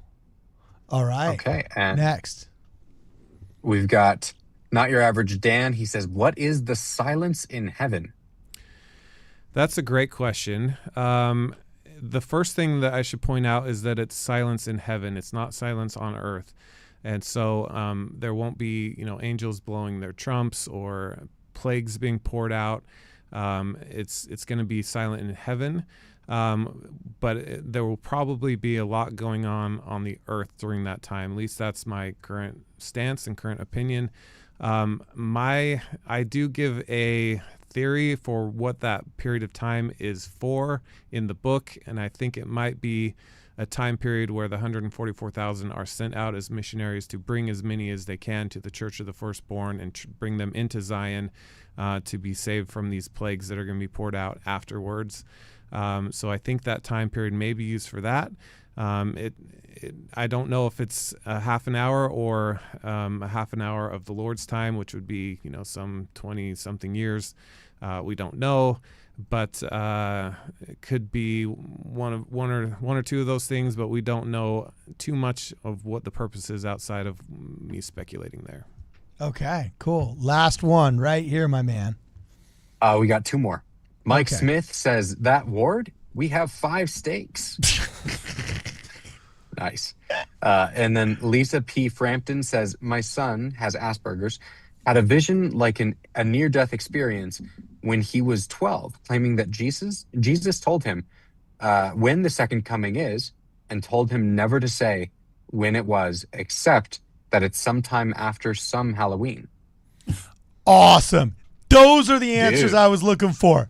That kid That's committed. interesting. That kid committed, unlike non-committal, like, I'm agnostic on this, like, answering the cool questions.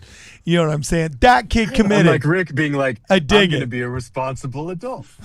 You know what I'm saying? Yeah, I like this kid. Lisa Frampton, your kid's a Chad. Kid's an alpha That Chad. is super interesting. Okay, dudes. Brad, hit it. There's another that flew in last.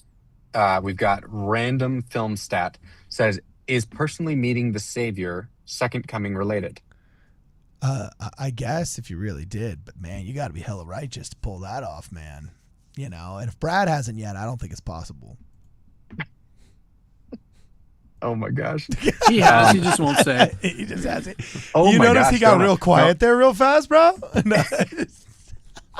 No, actually, I have a question for Rick, if I can throw one in. Yeah, hit it. Last question right here. Just because I've seen Kyle mention this like 17 times in the chat, I want to throw Kyle a bone and ask, is there anything to the pole shift theory when it comes to the second coming, having to do with stuff like the silence in heaven, the waters going to the poles, that kind of stuff? I don't know. Perhaps the what is it? the baptism of fire being a solar flare that knocks out all of our communication, and the energy of the solar flare causing a destabilization of the Earth's crust. That then Ooh, shifts. and TikTok? Yes, and TikTok's gone. Oh, right. The second coming sounds awesome. So Rick, pole shift is not something that you're I don't into address with that this? in the book, and I don't have an opinion on that. Okay. Got it. All right, cool. Well, thank you, everybody. It's a step too far into the conspiracy. So maybe. Yeah. And can I just say, I have a free chapter download at beforethesecondcoming.com on the Battle of Armageddon, so you can download that chapter there, and you can buy a book there if you'd like. Beforethesecondcoming.com. Go check it out. Yeah. Actually, it's pretty cool, and I've been having fun recording a couple of episodes that we're going to release in a couple of weeks on maybe like a Sunday special or something like that. But it's been actually super interesting and fun talking about it. So, yeah, check it out. And do you recognize the artist on the cover? He said a name that sounded familiar. You guys recognize that? No. No? The artist Richard is, Brunson. that's me. The artist is John McNaughton. It's a beautiful painting, and he's very gracious to let me use it on the cover. So. Yeah, I thought it looked familiar for some reason. I can't remember why. Maybe I saw it in conference somewhere or something.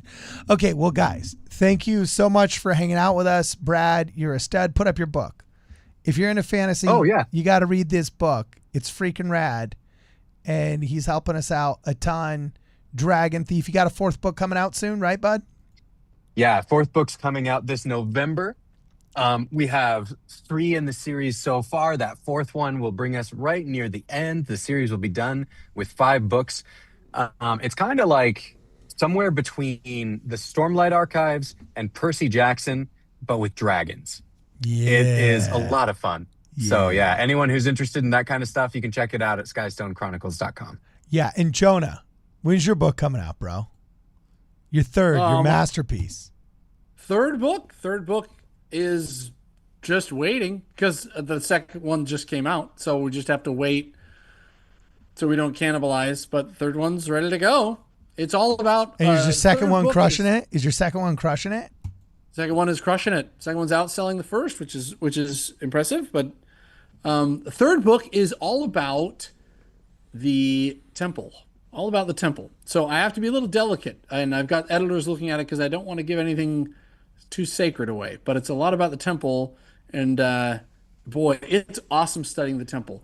Just to remind everybody, so in the course of this live stream, we've raised over $20,000 more for the family of the Michigan shooter, and so thank you to everybody. Oh, and, wow. What does that bring the total to right now? $134,000 raised. The links are in the description if you want to go check those out. Also, my kids loved the they love Brad's books, by the way. So there's an endorsement from my kids, and my kids are very honest. They will not lie about that. Oh, there's my book. There's Lost Gems of Genesis. That's why I'm green. Okay.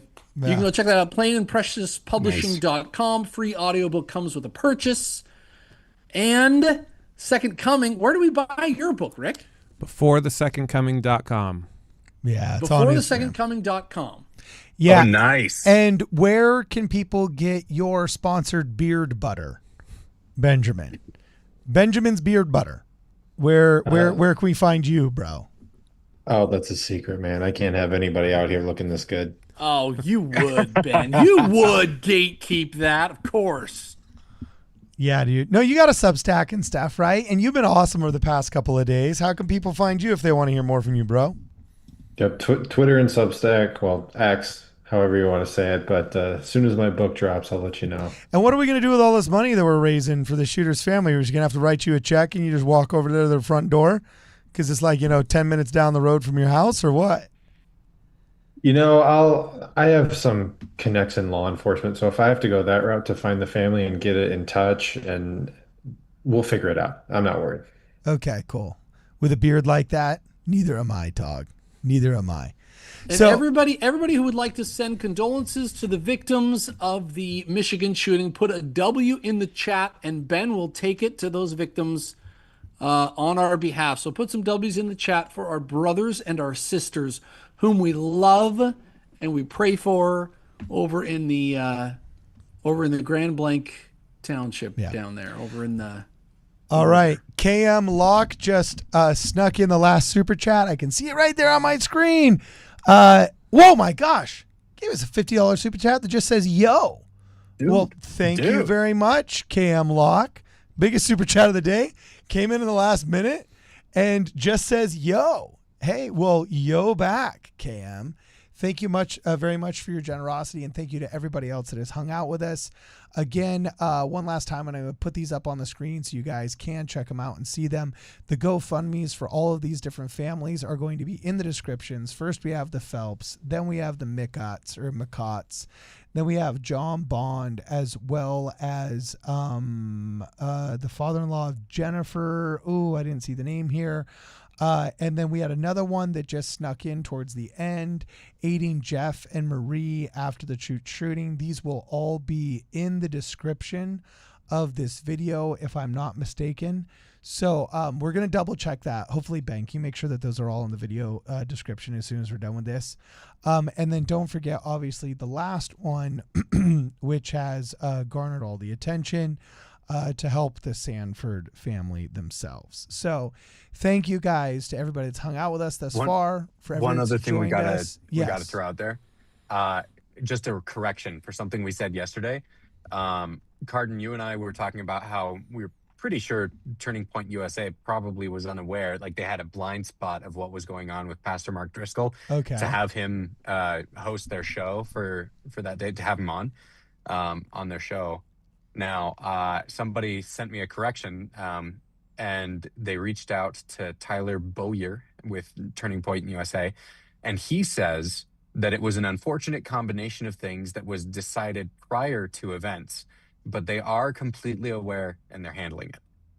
Oh. So, I don't know exactly what that means, what they're going to be doing to handle it, but they were aware of what was going on with Pastor Mark Driscoll, but the things were lined up before all of this happened.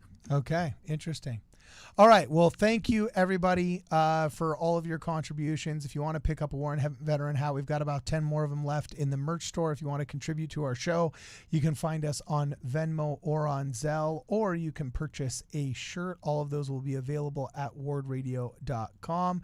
And if you want to help get his book, it's called The Second Coming by Richard Brunson at beforethesecondcoming.com. It's been real, and it's been fun, and it's been real fun. For this and more, please make sure you guys check us out at wardradio.com.